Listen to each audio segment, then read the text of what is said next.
So totally there are going to be 5 sessions, minimum 5 sessions which I am going to conduct, including today. In the 5 session நம்ம என்ன பண்ண போறோம், each session will be around 1 hour 30 minutes or 1 hour 25 minutes or something. நம்ம இந்த 5 செஷன்ல என்ன பண்ண போறோம்னா just நம்ம இன்டராக்ட் பண்ண போறோம். மோஸ்ட்லி நான் பேச போறேன், நீங்க கேட்க போறீங்க. ரொம்ப ரேரா I will ask you to also communicate, that we will do. இது எல்லா செஷன்லயுமே நீங்க உங்களோட ஆடியோவை நீங்க ஆட்டோமேட்டிக்கா நீங்க மியூட் பண்ணி வச்சிருங்க. ஏன்னா உங்களுக்கு தெரியாம சில டைம் ஆன் ஆயிடுச்சுன்னா கொஞ்சம் டிஸ்டர்பன்ஸா இருக்கும். முடிஞ்சா உங்களோட வீடியோவை ஆன் பண்ணி வைங்க. Video, we have no issues with the videos. Okay, these 5 sessions are going to be just an awareness session. ஒரு விழிப்புணர்வு. எதை பத்தின விழிப்புணர்வு இது? ஐஏஎஸ் எக்ஸாமை பத்தி விழிப்புணர்வா? ஆமா. காம்படிட்டிவ் எக்ஸாமினேஷனை பத்தி விழிப்புணர்வா? ஆமா. சார் படிப்பு சம்பந்தமான விழிப்புணர்வா? ஆமா. சார் உலக அறிவை பத்தி விழிப்புணர்வா? ஆமா. இது எல்லாத்துக்கும் காமனான சில விஷயங்கள் நம்ம பேச போறோம். மோஸ்ட்லி நம்ம வந்து civil service examination, IAS, IPS, UPSC civil service எக்ஸாமினேஷனை பத்தி நம்ம பேசுறோம். That we will speak. Okay, so that's what we are going to do in this 5 sessions. Just this is going to be a semi formal session. ரொம்ப bit ஃபார்மலா நான் உங்களை போயிட்டு பயங்கரமா ஒரு ஸ்ட்ரிக்டா இல்லாம நார்மலா நான் எப்படி கிளாஸ் நடத்துவேனோ அந்த மாதிரி உங்ககிட்ட நான் பேச போறேன். புரிஞ்சலே உங்களுக்கு? முதல்ல நம்ம தெரிஞ்சுக்கணும்னா இந்த சிவில் சர்வீஸ் எக்ஸாமினேஷனுக்கு ஃபண்டமெண்டல் சில விஷயம் இருக்குது. அதை நான் இன்னைக்கு பேசிடுறேன். 3 நிமிஷத்துல பேசிட முடியும். இந்த சிவில் சர்வீஸ் எக்ஸாமினேஷனுக்கான ஃபண்டமெண்டல்ஸ் என்னங்கிறத 3 நிமிஷத்துல பேச முடியும். மோஸ்ட் ஆஃப் த ஸ்டூடெண்ட்ஸ் இந்த செஷன்ல இருக்கவங்களுக்கு ஒரு விஷயத்த சொல்றேன். என்னோட நீங்க 5 கிளாஸும் கம்பல்சரி அட்டெண்ட் பண்ணாதான் ஏதோ ஒரு விஷயம் உங்களுக்கு புரியும். You understand this? ஏதோ ஒரு நாள் வந்தீங்க, 2 நாள் வரல, இது உங்களுக்கு ஒரு குழப்பமா இருக்கும். Are you understanding? என்ன fundamental? What are the fundamental things for this examination? ரொம்ப சிம்பிள். இந்த எக்ஸாம்ல யார் வேணாலும் ஐஏஎஸ் ஆக முடியும். ஆனால் அதுக்கு சில கண்டிஷன் இருக்கு. என்ன conditions? Number 1, you should be a citizen of India. இந்தியால பிறந்து இந்திய குடிமகனா இருக்கணும். Number 2, you should have completed 21 years of age. 21 வயசு. எப்ப சார்? யூபிஎஸ்சி நோட்டிபிகேஷன் கொடுக்குறான். அந்த நோட்டிபிகேஷன்ல ஒரு டேட் சொல்லியிருப்பாங்க. இந்த டேட்டுக்குள்ள நீங்க 21 வயசு கம்ப்ளீட் ஆயிருக்கு. ஓகே. நம்பர் 3, குறைஞ்சபட்சம் நீங்க ஒரு கிராஜுவேட்டா இருக்கணும். Any graduation will be do. Any graduation will two.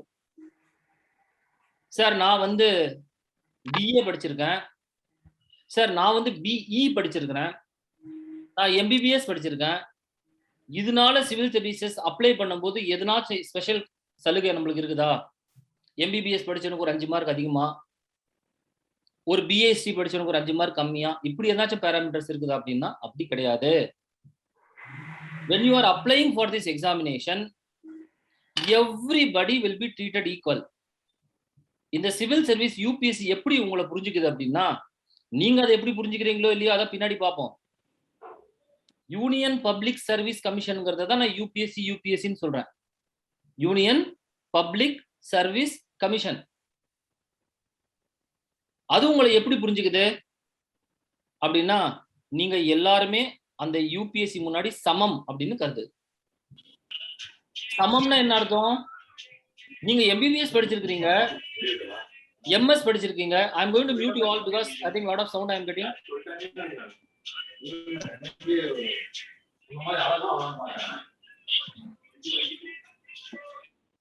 Right, I have muted you all. That will be fine I think. புரியுதுல?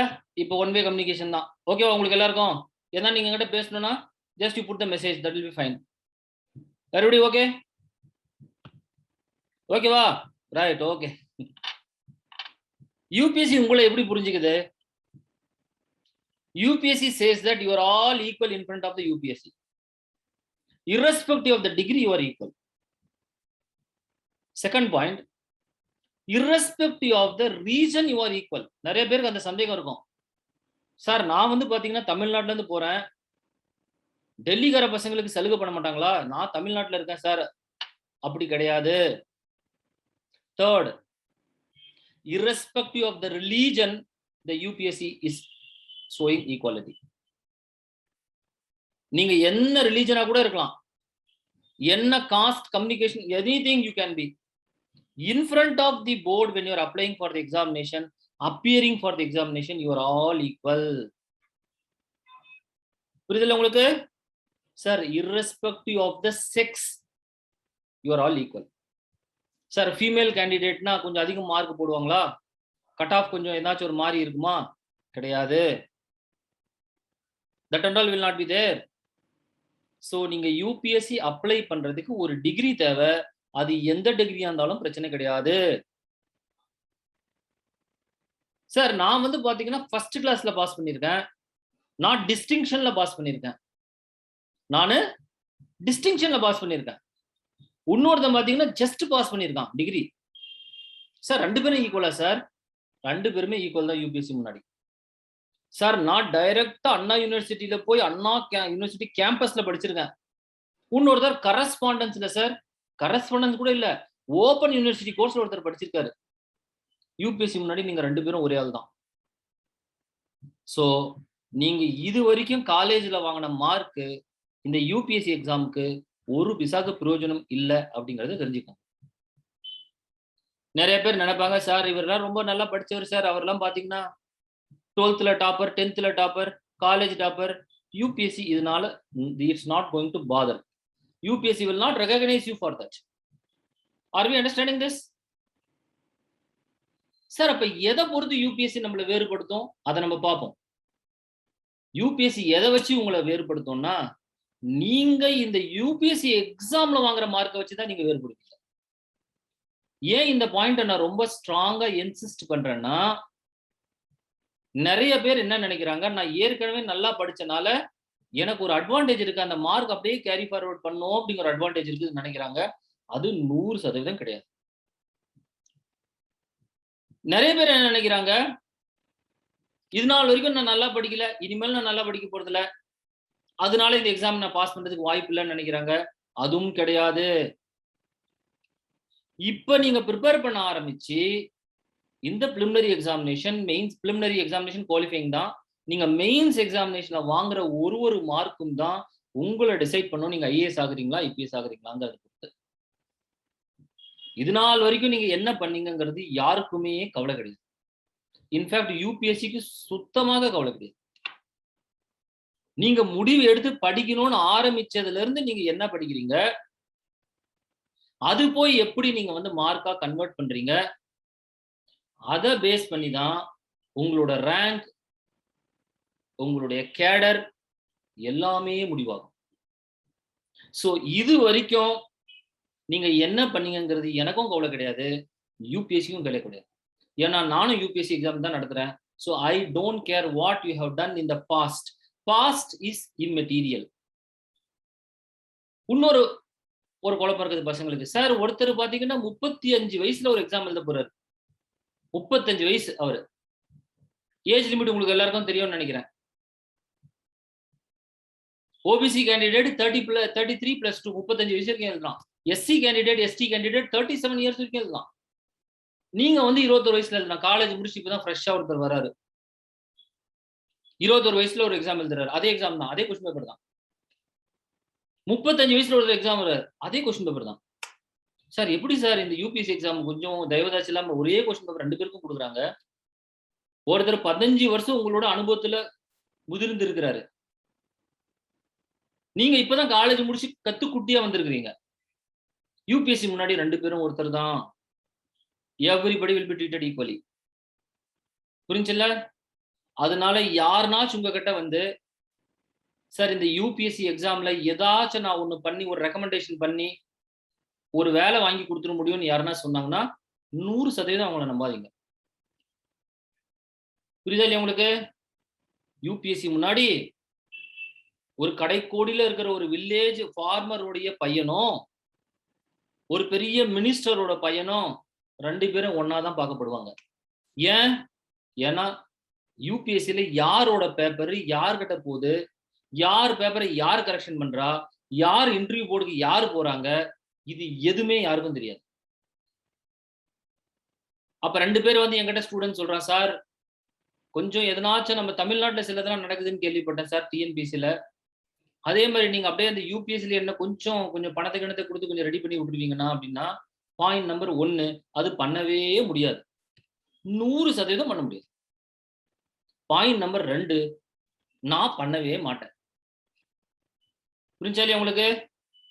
நான் பண்ண மாட்டேங்கிறது ஒரு பக்கம், பண்ணவே முடியாதுங்கிறது அடுத்த பாயிண்ட்டும் இருக்கு. சார் பண்ண முடியும்னு நீங்க பண்ணி கொடுப்பீங்களா சார்? ட்ரை பண்ணுவீங்களான்னா, ட்ரையும் பண்ண மாட்டேன், அது பண்ணவும் முடியாது. அப்போ ஒரே ஒரு கண்டிஷன்ல தான் நம்ம எல்லாம் ஒண்ணா போடுறோம். என்ன கண்டிஷன்? இனிமேல் நம்ம படிச்சா பாஸ் பண்ண முடியுமா? முடியாது. இனிமேல நான் நினைச்சு பாஸ் பண்ண முடியும்னு விருப்பப்படுறீங்க. இதுக்கு மேல எனக்கு ஒரு சேஞ்ச் நான் பண்ண முடியும்னு நினைக்கிறீங்கன்னா, you can prepare for UPSC. First thing. புரிஞ்சுல? அப்ப இந்த யூபிஎஸ்சி எக்ஸாம்ல எல்லாருமே எலிஜிபிள். நான் இந்த சொன்ன கண்டிஷன்ஸ் எல்லாம் பொறுத்து எல்லாருமே எலிஜிபிள் தான். செகண்ட் பாயிண்ட், இப்ப சார் எல்லாருமே எலிஜிபிள் தான், ஆனா எல்லாரும் ஏன் சார் பாஸ் பண்ண மாட்டேங்கிறான்? இவ்வளவு ஈஸியா இருந்தா எல்லாருமே எலிஜிபிள் தானே? 10 லட்சம் பேர் எக்ஸாம் அப்ளை பண்றான். 10 லட்சம் பேரும் பாஸ் பண்ண முடியுமா? வேகன்சி பாத்தீங்கன்னா ஒரு 800ல இருந்து 1000 வேகன்சி இருக்குது. 1000 பேர் வேகன்சி வச்சுக்கோங்க. இந்த வருஷம் 761, 800 பேர் இன்னும் கொஞ்சம் 40-50 பேர் வெயிட்டிங் லிஸ்ட் வச்சு ஆட் பண்ணுவாங்க. தோராயமாக 900ல இருந்து 1000 பேர் வச்சுக்கோங்களேன்.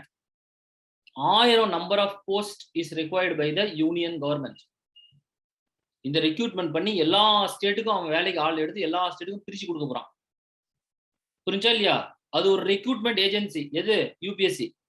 இன்னும் ரொம்ப தெளிவா சொல்ல போனோம்னா எம்ப்ளாய்மெண்ட் ரெக்ரூட்மெண்ட் ஏஜென்சி மாதிரி ஞாபகம் வச்சுக்கோங்க அந்த யூபிஎஸ்சி.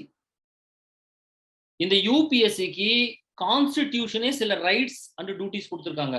கான்ஸ்டிடியூஷன்னா நம்ம இந்திய அரசியல் சட்ட அமைப்பு. இப்படிதான் இந்த ஸ்டேட் இருக்கணும். பிரைம் மினிஸ்டர்னா இதுதான் இவருக்கு வேலை, இதுதான் இவருக்கு பொறுப்புன்னு A to Z எல்லாத்தையும் எழுதப்பட்ட புத்தகம். அதுதான் ஒரு கான்ஸ்டிடியூஷன்.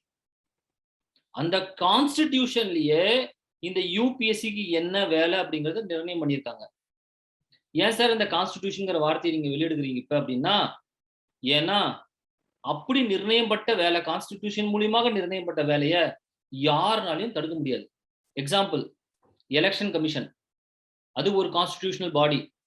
யூபிஎஸ்சி அது ஒரு கான்ஸ்டிடியூஷனல் பாடி. ஃபைனான்ஸ் கமிஷன் அது ஒரு கான்ஸ்டிடியூஷனல் பாடி. நான் பேசுறது புரியுதா? நீங்க கான்ஸ்டிடியூஷன் அல்லாத ஒரு பாடியை யார் வேணாலும் இன்ஃப்ளூயன்ஸ் பண்ண முடியும். ஒரு கான்ஸ்டிடியூஷனல் பாடியை யாருமே இன்ஃப்ளூயன்ஸ் பண்ண முடியாது. ஏன்? அந்த கான்ஸ்டிடியூஷனல் பாடியோட பவர்ஸ் வந்து யாருமே அதுக்கு கொடுக்கல, கான்ஸ்டிடியூஷன் அதுக்கு கொடுத்துருக்குது. இப்ப ஒரு பிரைம் மினிஸ்டர் ஒரு அமைப்பை உருவாக்குறாரு, ஏதோ ஒரு கமிட்டியை உருவாக்குறாருன்னா அந்த கமிட்டியில இருக்கிறவரை பிரைம் மினிஸ்டர் இன்ஃப்ளூயன்ஸ் பண்ண முடியும்.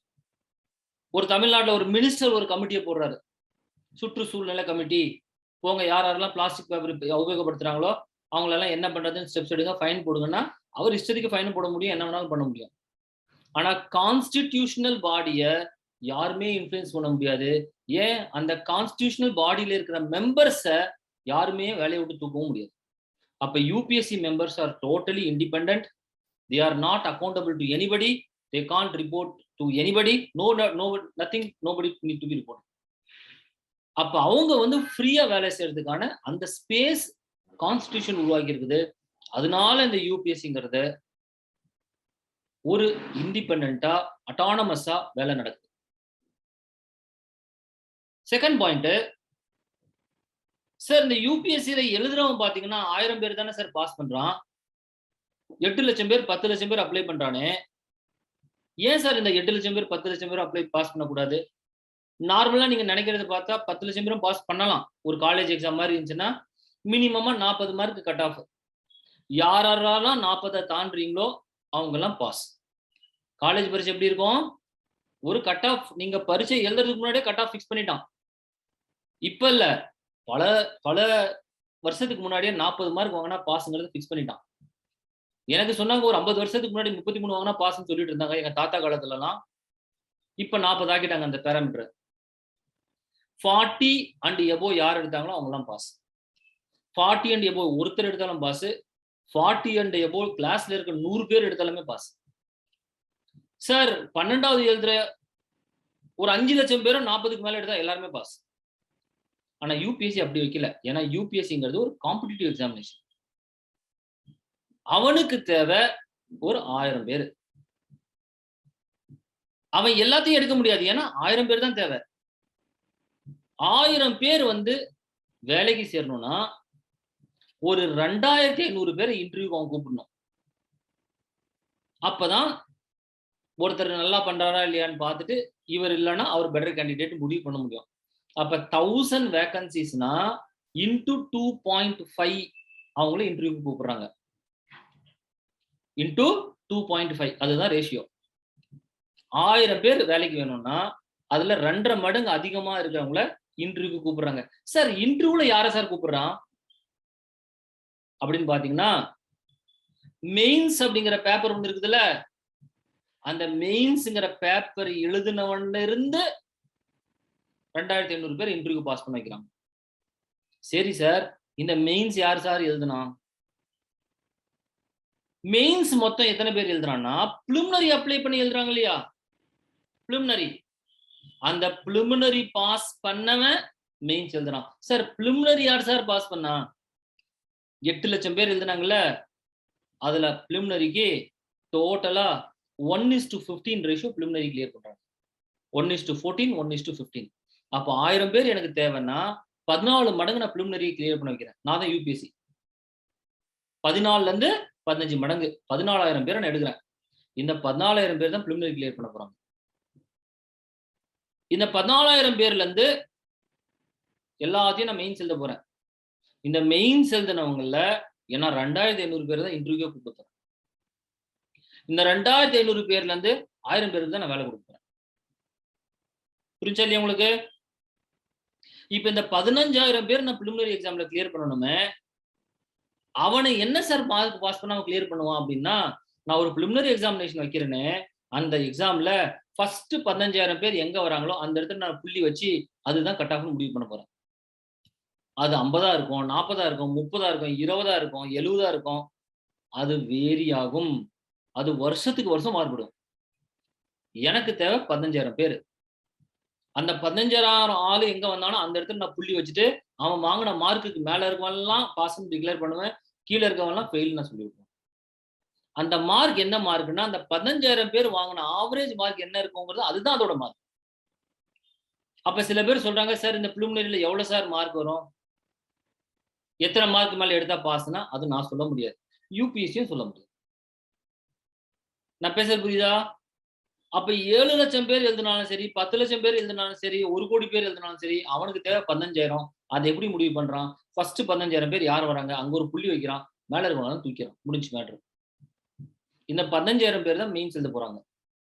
அந்த மெயின்ஸ் எழுதுறதுக்கு பிலிமினரி இருக்குது, இன்டர்வியூ இருக்குது, 3 ஸ்டேஜ் இருக்கு இந்த எக்ஸாம்ல. இப்ப பிலிமினரி எக்ஸாமினேஷன்ங்கிறது ஒரு சிம்பிளான ஒரு எக்ஸாமினேஷன். 8 லட்சம் பேர் 10 லட்சம் பேர் எழுதுறாங்கன்னா அவங்கள போட்டு ரொம்ப வாட்டி வதக்காம ஒரே நாள் தான் நடக்க போகுது இந்த பரீட்சை, preliminary examination. 2 paper, paper 1, paper 2. Paper 1ன்னு பாத்தீங்கன்னா ஜெனரல் ஸ்டடீஸ் பேப்பர், பொது அறிவு. 100 கேள்விதான், 100 கொஸ்டின்ஸ், 2 hours டைம். எத்தனை கொஸ்டின் சரியா பண்றீங்களோ அவ்வளவு மார்க் உங்களுக்கு. நெகட்டிவ் மார்க்கிங் இருக்குது அதுல. ஒரு கொஸ்டின் தப்பா பண்ணீங்க 0.33 மார்க் போயிடும். ஒரு கொஸ்டின் சரியா பண்ணீங்க ஒரு கேள்விக்கு பதில் வரும்.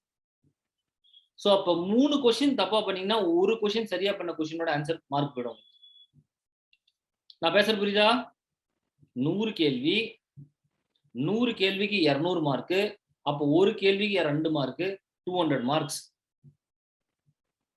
சார் ஒரு கேள்வி நான் தப்பா பண்ணிட்டேன், எனக்கு எவ்வளவு சார் மார்க் போகும் அப்படின்னா 0.33 into 2, ஏன்னா டபுளா மல்டிப்ளை பண்றோம். ஒரு கேள்விக்கு 2 மார்க்னா தப்பா போட்டீங்கன்னா 0.33 into 2, 0.66 மார்க்ஸ் போகும். அப்ப 3 கேள்வி நீங்க தப்பா பண்ணிட்டீங்கன்னா ஒரு சரியா பண்ண ஆன்சர் காலி ஆயிடும். அப்ப 200 மார்க்ல ஜெனரல் ஸ்டடீஸ்ங்கிற பேப்பர் தான் உங்களை முடிவு பண்ணிது நீங்க preliminary கிளியர் பண்ண போறீங்களா இல்லையான்னு. Second paper is an aptitude paper. அது என்ன சொல்றோம் நம்ம? சிவில் சர்வீசஸ் ஆப்டிடியூட் பேப்பர், அதுக்கு பேரு CSAT அப்படின்னு நம்ம சொல்றோம். என்ன இந்த ஆப்டிடியூட் பேப்பர்? இந்த ஆப்டிடியூட்னா இதுல வந்து இங்கிலீஷ் காம்ப்ரிஹென்ஷன் இருக்கும், மென்டல் எபிலிட்டி அரித்மெட்டிக்ஸ் இருக்கும், மேக்ஸ் காம்பனன்ட்ஸ் இருக்கும், லாஜிக்கல் ரீசனிங் இருக்கும். இப்படி ஒரு சின்ன பேப்பர் இது. 80 மார்க் கொண்ட பேப்பர், 80 கொஸ்டின்ஸ் கொண்ட பேப்பர். சார் இந்த பேப்பர்ல வந்து நீங்க மார்க் ரொம்ப வாங்கணுங்கிற நெசசிட்டி கிடையாது. 33% வாங்குனீங்கனாலே நீங்க போதுமானது. ஏன்னா இது ஒரு குவாலிஃபையிங் பேப்பர். இது ஒரு குவாலிஃபையிங் பேப்பர். ஜஸ்ட் 33% வாங்கினா போதுமானது. அப்ப அந்த CSATல 33% வாங்குறதுக்கு அளவுக்கு நம்ம படிச்சா போதும். இல்ல அதை படிக்காம நிறைய பேர் 33 வாங்கிடுவாங்க. ஏன்னா இங்கிலீஷ்லாம் கொஞ்சம் அவங்களுக்கு தெரியும், கொஞ்சம் லாஜிக்கல் ரீசனிங் மென்டல் எபிலிட்டிலாம் உங்களுக்கு புரியும். ஸோ நீங்க CSAT கிளியர் பண்ணாதான் உங்க GS பேப்பர்ல இருந்து ஸ்கோர் வரும். ஸோ உங்க ஜெனரல் ஸ்டடீஸ் பேப்பர்ல நீங்க வாங்குற மார்க் வச்சு தான் நீங்க preliminary கிளியர் பண்ண போறீங்க. ஜெனரல் ஸ்டடீஸ் எப்படி இருக்க போகுது? ஃபேஸ் 1ல preliminaryல ஒரு கேள்வி இருக்க போது 4 பதில் அதுக்கு இருக்க போகுது. நீங்க சரியான பதில மார்க் பண்ணணும். தப்பான பதில மார்க் பண்ணீங்கன்னா மைனஸ் ஆயிடும். இல்ல மார்க் பண்ணாம விட்டீங்கன்னா 1 வராது. உங்களுக்கு 3 ஒரு கொஸ்டினை பார்த்தீங்கன்னா 3 வாய்ப்பு இருக்கு. ஒன்னு எதனா ஒன்னு மார்க் பண்ணலாம், இல்ல மார்க் பண்ணாம போலாம். மார்க் பண்ணதுல சரியா அதை மார்க் பண்ணீங்கன்னா மார்க் வரும், தப்பா மார்க் பண்ணீங்கன்னா நெகட்டிவ் மார்க் வரும். இப்படியான ஒரு எக்ஸாமினேஷனுக்கு அப்ஜெக்டிவ் டைப் எக்ஸாமினேஷன் நம்ம சொல்றோம். அப்ஜெக்டிவ். நீங்களாம் இப்ப நிறைய எக்ஸாம், இந்த நீட் எக்ஸாமினேஷன்ல இப்படிதான் இருக்குதுன்னு நான் நினைக்கிறேன். புரியுதுல? Objective type examination. சார் இது ஈஸியா டஃபா? நம்மள பொறுத்தது. படிச்சா ஈஸி, படிக்கலாம் டஃப். சார் என்ன சார் 8 லட்சம் பேர் எழுதுறாங்க, 15,000 பேர் தான் எடுக்கிறான்னு சொல்றீங்க, அது டஃப் இல்லையானா? ஆமா, அந்த 8 லட்சம்ங்கிறது ஒரு ஒரு ஒரு பிம்பம், அது உண்மை கிடையாது, ஒரு போலி. அது 8 லட்சம்ங்கிற நம்பர் போலி. சில இடத்துல நியூஸ் பேப்பர்ல போடுறான், இந்து நியூஸ் பேப்பர்ல நான் படிக்கிறேன், 1 million people appeared for this highest examination in the country, toughest examination in the country. 1 million 10 லட்சம் பேர். அந்த 10 லட்சத்தை பார்த்து நம்ம பயப்பட தேவையில்ல. ஏன் பயப்பட தேவையில்லைன்னா, அந்த 10 லட்சம் பேர்ல 5 லட்சம் பேருக்கு இந்த பரீட்சை என்னன்னே தெரியாம அப்ளை பண்றாங்க. ஏன்னா அப்ளை பண்றது தான் ரொம்ப ஈஸி அவங்களுக்கு. ஒரு காலேஜ் ஸ்டூடெண்ட்டுக்கு ஒரு எக்ஸாமினேஷனுக்கு அப்ளை பண்றத மாதிரி ஒரு ஈஸியான லட்டான விஷயம் எதுவுமே கிடையாது. புரிஞ்சா இல்லையா? இன்டர்நெட் லாகின் பண்ண வேண்டியது, எல்லா டேட்டாவும் ஃபில் பண்ண வேண்டியது, ஒரு அப்ளிகேஷன் ஃபீஸ் பண்ணனும்னா அதிலேயே பே பண்ண வேண்டியது. Your application is submitted successful thank you அப்படின்னு வந்துருச்சுன்னா அப்பா போய் வீட்டுல படுத்துற வேண்டியது. பரீட்சை என்னைக்குன்னு கூட தெரியாது அவங்களுக்கு, என்ன சிலபஸ்னு கூட தெரியாது. 5 லட்சம் பேரு 10 லட்சம் பேர்ல இப்படிதான் இருக்காங்க. எப்படி இருக்காங்க? அப்ளை பண்ணியாச்சு, ஆனா பரீட்சை என்னைக்குன்னே தெரியல. பரீட்சையும் முடிஞ்சு போச்சு, அடுத்த நாள் டிவில பாக்குறாங்க, ஓ இந்த பரீட்சை நம்ம அப்ளை பண்ணல, தெரியாமே போயிடுச்சு நம்மளுக்கு அப்படின்னு இருக்கக்கூடியது 5 லட்சம் பேர் அதுல இருக்காங்க. சார் மீதி இருக்கிற 5 லட்சம் பேர் ரொம்ப டஃப்பான ஆள் தானே சார் அப்படின்னு நம்ம சொல்ல முடியாது. மீதி இருக்க 5 லட்சம் பேர்ல அவங்களுக்கு பரீட்சை என்னைக்கு இருக்குதுன்னு டேட் தெரியும், ஆனா இந்த பரீட்சைக்கு எப்படி தயார் பண்றதுன்னே தெரியாம 3 லட்சம் பேர் இருக்காங்க. அவங்களுக்கு பேப்பர் 1 பேப்பர் 2 எல்லாம் தெரியும், பிலிமினரி இருக்குது, அதுல பேப்பர் 1 இருக்குது, பேப்பர் 2 இருக்குது எல்லாம் தெரியும். ஆனா அதுக்கு என்ன படிக்கணும், என்ன ஸ்ட்ராட்டஜி அடாப்ட் பண்ணணும் அப்படிங்கறத தெரியாமயே ஒரு 3 லட்சம் பேர் காலி ஆயிடுவான். சோ மீதி இருக்கிற 2 லட்சம் ஸ்டூடெண்ட்ஸ் இருக்காங்க. சார் இந்த 2 லட்சம் கூட எனக்கு காம்படிஷன் தானே அப்படின்னா அதுவும் கிடையாது. ஏன்னா இந்த எக்ஸாமினேஷனுக்கு ரெகுலரா படிச்சாதான் பாஸ் பண்ண முடியும். இந்த 2 லட்சம் பேர்ல 1.5 லட்சம் பேர் ரெகுலாரிட்டியே இருக்காது. ரெகுலாரிட்டி இல்லைன்னா எதை வச்சு சொல்றீங்க? திடீர்னு அவனுக்கு ஒரு எக்ஸாம் ஃபீவர் வரும். எக்ஸாம் ஃபீவர்னா உங்களுக்கு தெரியும், லவ் ஃபீவர் அப்படிங்கறத நீங்க கேள்விப்பட்டிருப்பீங்க இல்ல? படத்தெல்லாம் சொல்றேன்ல, he is affected by love fever அப்படின்னு. காதல் வந்துச்சுன்னா திடீர்னு ஒரு மாதிரி ஒரு தாவான். எப்படி ஆவான்? திடீர்னு அதையே நினைச்சிட்டு இருப்பான், லெட்டர் எழுதுவான், ப்ரிப்பரேஷன் பண்ணுவான். யூபிஎஸ்சி ஃபீவர் அதே மாதிரி ஆஸ்பிரண்ட்க்கு அடிக்கடி வரும். எப்போ வரும்? காக்க காக்க அப்படின்னு ஒரு படம் வந்துச்சுன்னா உடனே எல்லாருமே ஐபிஎஸ் ஆகணும் ஐபிஎஸ் ஆகணும் என்ன வந்து ஃபோன் பண்ணுவாங்க. சார் நீங்க இன்ஸ்டியூட்ல ஐஏஎஸ் நடத்துறீங்களா? ஆமா. ஐபிஎஸ் நான் அப்ளை பண்ண முடியுமான்னு கேட்பேன். நிறைய பேர் ஆஃபீஸ்க்கே வந்துருவாங்க. புரிஞ்சா இல்லையா? காக்க காக்க இந்த மாதிரி ஏதோ படம் வருது இல்ல, வேட்டையாடு விளையாடு, அது ஆடு, ஏதாவது ஒண்ணு படம். இல்ல சூரிய வம்சம் படம் வந்துச்சுன்னா நிறைய விமன் கேண்டிடேட் வந்துருவாங்க. சார் நானும் படிச்சு எங்க ஊர்லயே நாங்க வந்து ஐஏஎஸ் ஆகணும் சார். இந்த ஃபீவர் வந்ததுக்கு அப்புறம் இந்த ஃபீவர் ரொம்ப நாள் இருக்குமானா இருக்காது. ஒரு 2 நாள் கொஞ்சம் அப்படியே இருப்பாங்க. 3வது நாள் கொஞ்சம் குறையும். 4வது நாள் திடீர்னு பார்த்தீங்கன்னா வேற படம் வரும். அந்த படத்துல பைலட் ஆவாரு. உடனே பைலட் எக்ஸாமினேஷன் ட்ரை பண்ணுவாங்க. அது ஒரு வாரம் இருக்கும் அவங்களுக்கு. அடுத்தது அப்படியே பார்ப்பாங்க. ஒரு படத்துல பார்த்தீங்கன்னா, ஒரு பாலிடிக்ஸ்ல போய் ஒரு விரல் புரட்சி அப்படின்னா, அடுத்து நம்ம டைரக்ட்டா எம்எல்ஏ ஆயிடலாமே. எம்எல்ஏ, எம்பி ஆயிட்டா என்ன? இப்படி பார்த்தீங்கன்னா, ஒரு 1.5 லட்சம் பேர் இருக்கிறாங்க. 100% இருக்காங்க. இவங்க கன்சிஸ்டன்ட்டா படிக்க மாட்டாங்க. ஆனா அந்த இந்த கிளாஸ்ல கூட கேட்கிற ஸ்டூடண்ட்ஸ் 4 பேர் இருப்பாங்கன்னு நினைக்கிறேன். இந்த கேட்டகரியில. புரிஞ்சா இல்லையா உங்களுக்கு? அவங்களுக்கு வந்து என்னன்னா, கிளியர் கட்டா இதுதான் பண்ணணுங்கிறது கன்சாலிடேட் ஆகாம இருக்கிறாங்க. கன்சாலிடேட் ஆகாம இருக்காங்கன்னா என்ன அர்த்தம்னா, அவங்க இதுதான் குறிக்கோள்னு முடிவே பண்ணல. போற இடம் போட்டோம். ஐஏஎஸ் கிடைச்சா ஐஏஎஸ் போவோம். இல்லையா, நம்ம வேற என்ன எக்ஸாம் எழுதுவோம். அதுவும் இல்லையா, பாத்தீங்கன்னா ஏதோ ஒரு படத்துல ஜேர்னலிஸ்ட் வந்து ஒரு மாற்றத்தை உருவாக்குறான். சரி அப்படி ஜேர்னலிஸ்ட் ஆயிடுவோம். அப்படியும் இல்லையா, ஒரு லாயர் ஆகும். புரிஞ்சா இல்லையா? சோ அப்ப இதுதான் இலக்கு. அதற்கு இப்படித்தான் படிக்கணும். இத டெய்லி படிக்கணும். ஒரு இவ்வளவு எனக்கு டைம் ஆகும். இப்படியெல்லாம் புரிஞ்சு ப்ரிப்பேர் பண்றவங்க பிலிமினரிக்கு தோராயமாக ஒரு 50,000 பேர் இருப்பாங்க. தோராயமாக ஒரு 50,000. இந்த 50,000 பேர்ல 15,000 பேர் பிலிமினரி கிளியர் பண்ணுவாங்க. இந்த 50,000 பேர் யாருன்னா, அவனுக்கு தெரியும் இதுதான் என்னோட இலக்கு. இப்படிதான் நான் படிக்கணும். இதுதான் மெட்டீரியல். இவங்களெல்லாம் நான் அப்ரோச் பண்ண முடியும். இப்படி என்று புரிந்து படிப்பவர்கள் 50,000 பேர் தான் இருக்காங்க. சோ உங்களுடைய காம்படிஷனே மொத்தம் அந்த 50,000 பேர்ல தான். இந்த 50,000 பேர் 1000 பேர்ல நீங்க ஒருத்தர் வர்றதுங்கிறது ஈஸி தான். 1:50 ratio, but that is easy. So preliminary எக்ஸாமினேஷன்ங்கிறது இதுதான். சார் பிலிமினரி கிளியர் பண்ணதுக்கு அப்புறம் மெயின்ஸ் எக்ஸாமினேஷன் ஒண்ணு இருக்குது. அது என்ன சார்? 15,000 பேர்ல நான் ஒருத்தனா வந்துட்டேன். நான் மெயின்ஸ் எப்படி சார் இப்ப பாஸ் பண்றது? அப்படின்னா மெயின்ஸ் எக்ஸாமினேஷன்ங்கிறது ஒரு ரிட்டன் எக்ஸாமினேஷன். அதுல பாத்தீங்கன்னா ஜெனரல் ஸ்டடீஸ் பேப்பர்ங்கிறது 4 பேப்பர் இருக்குது. ஜெனரல் ஸ்டடீஸ் 1000 மார்க் இந்த 4 பேப்பருக்கும் சேர்த்து. ஒரு பேப்பருக்கு 250 மார்க். So 4 × 250 1000 mark. என்னென்ன அந்த ஜெனரல் ஸ்டடீஸ்ல வரும்? எப்பனா அதை பத்தி யோசிப்போம். இப்ப நம்ம அதை பத்தி யோசிக்க தேவையில்ல. சார் அப்புறம் சார் இந்த 4 பேப்பர் தானே ஜெனரல் ஸ்டடி மெயின்ஸ்க்கு இல்ல. ஆப்ஷனல் அப்படிங்கிற ஒரு பேப்பர் இருக்கு. விருப்ப பாடம். அந்த விருப்ப பாடத்துக்கு 500 மார்க். 2 பேப்பர் விருப்ப பாடம், ஒரு பாடத்துல பேப்பர் 1 பேப்பர் 2 இருக்கும். அதுக்கு 250 மார்க், 500 மார்க் விருப்ப பாடம். அந்த விருப்ப பாடங்கிறது என்ன சார்? உங்க விருப்ப பாடம். நீங்க எதை வேணாலும் எடுத்துக்கலாம். சார் இந்த ஆப்ஷனல் சூஸ் பண்றதுல இந்த ஸ்டூடண்ட்ஸ் பண்ற காமெடிக்கு நிகர் இல்ல, அளவில்ல. அந்த அளவுக்கு காமெடி பண்றாங்க ஸ்டூடண்ட்ஸ். எப்படி சார்? நான் வந்து பிஏ ஹிஸ்டரி படிச்சிருக்கேன். அப்ப நான் ஹிஸ்டரி படிச்சாதான் சரியா இருக்குமான்னு என்ன கேக்குறாங்க. எது வேணாலும் படிச்சா சரியா இருக்கும். ஒரு ஸ்டூடெண்ட் எம்பிபிஎஸ் படிச்சிருக்காரு. சார் இப்போ வந்து நான் ஹிஸ்டரி ஆப்ஷனல் படிக்கட்டுமான்னா அதுவும் பண்ணலாம். ஆப்ஷனல பொறுத்த வரைக்கும் அதுக்கு விருப்ப பாடம் ஏன் பேர் வச்சிருக்கானா, உங்க விருப்பம் அது. புரிஞ்சா இல்லையா? சார் நான் ஹிஸ்டரி படிச்சுட்டு மெடிக்கல் சயின்ஸ் எடுத்து ஆப்ஷனல் எழுத முடியும். எழுத முடியும். நீங்க படிச்சு பாஸ் பண்ணீங்கன்னா எழுதுங்க.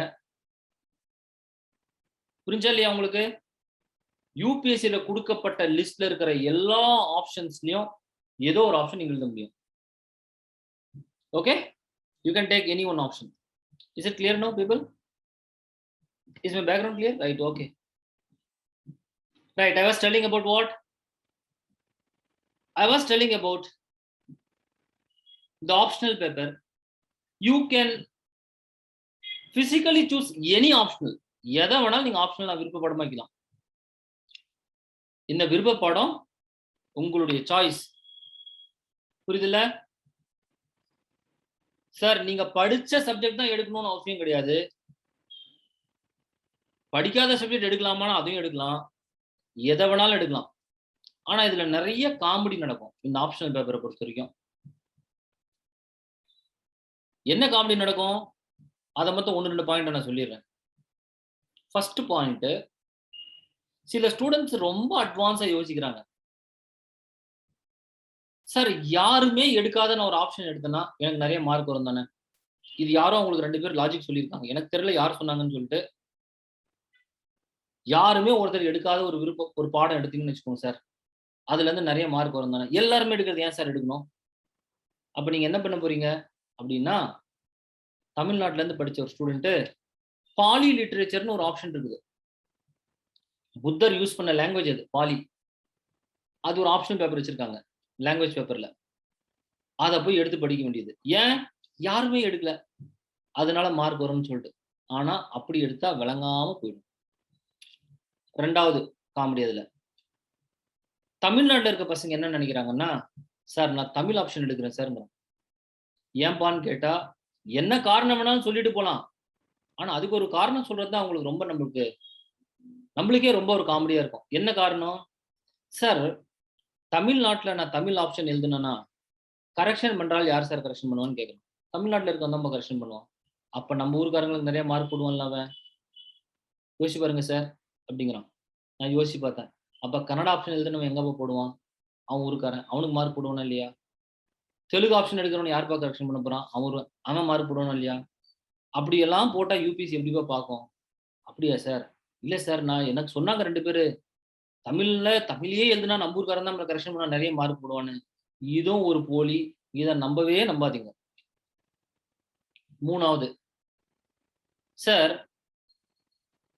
இந்த வருஷம் ஆல் இந்தியா டாப்பர் எந்த ஆப்ஷன் எடுத்தானோ அந்த ஆப்ஷன் நம்ம எடுத்தா நம்ம மார்க் நிறைய வரும் தானே சார் அப்படின்னு ஒருத்த முடிவு வச்சிருக்கான். இவங்கெல்லாம் என்ன பண்றாங்கன்னா, ஆல் இந்தியா டாப்பர்ஸ் ஒரு 10 பேர் எடுத்துக்க வேண்டியது அவங்களுக்கு பிடிச்சால. அவங்களாம் என்ன ஆப்ஷன் கிராஸ் செக் பண்ணி எல்லாத்தையும் கூட்ட வேண்டியது. யார் அதிகமான ஆப்ஷன் அதுல எடுத்துருக்கானோ அதை இவங்க போய் சூஸ் பண்ணிட வேண்டியது. புரிஞ்சா இல்லையா? அது அவங்களுக்கு விளங்கும், நம்மளுக்கு விளங்காது. நாலாவது பாயிண்ட், சார் பாப்புலர் ஆப்ஷன் ஒன்னு இருக்குது.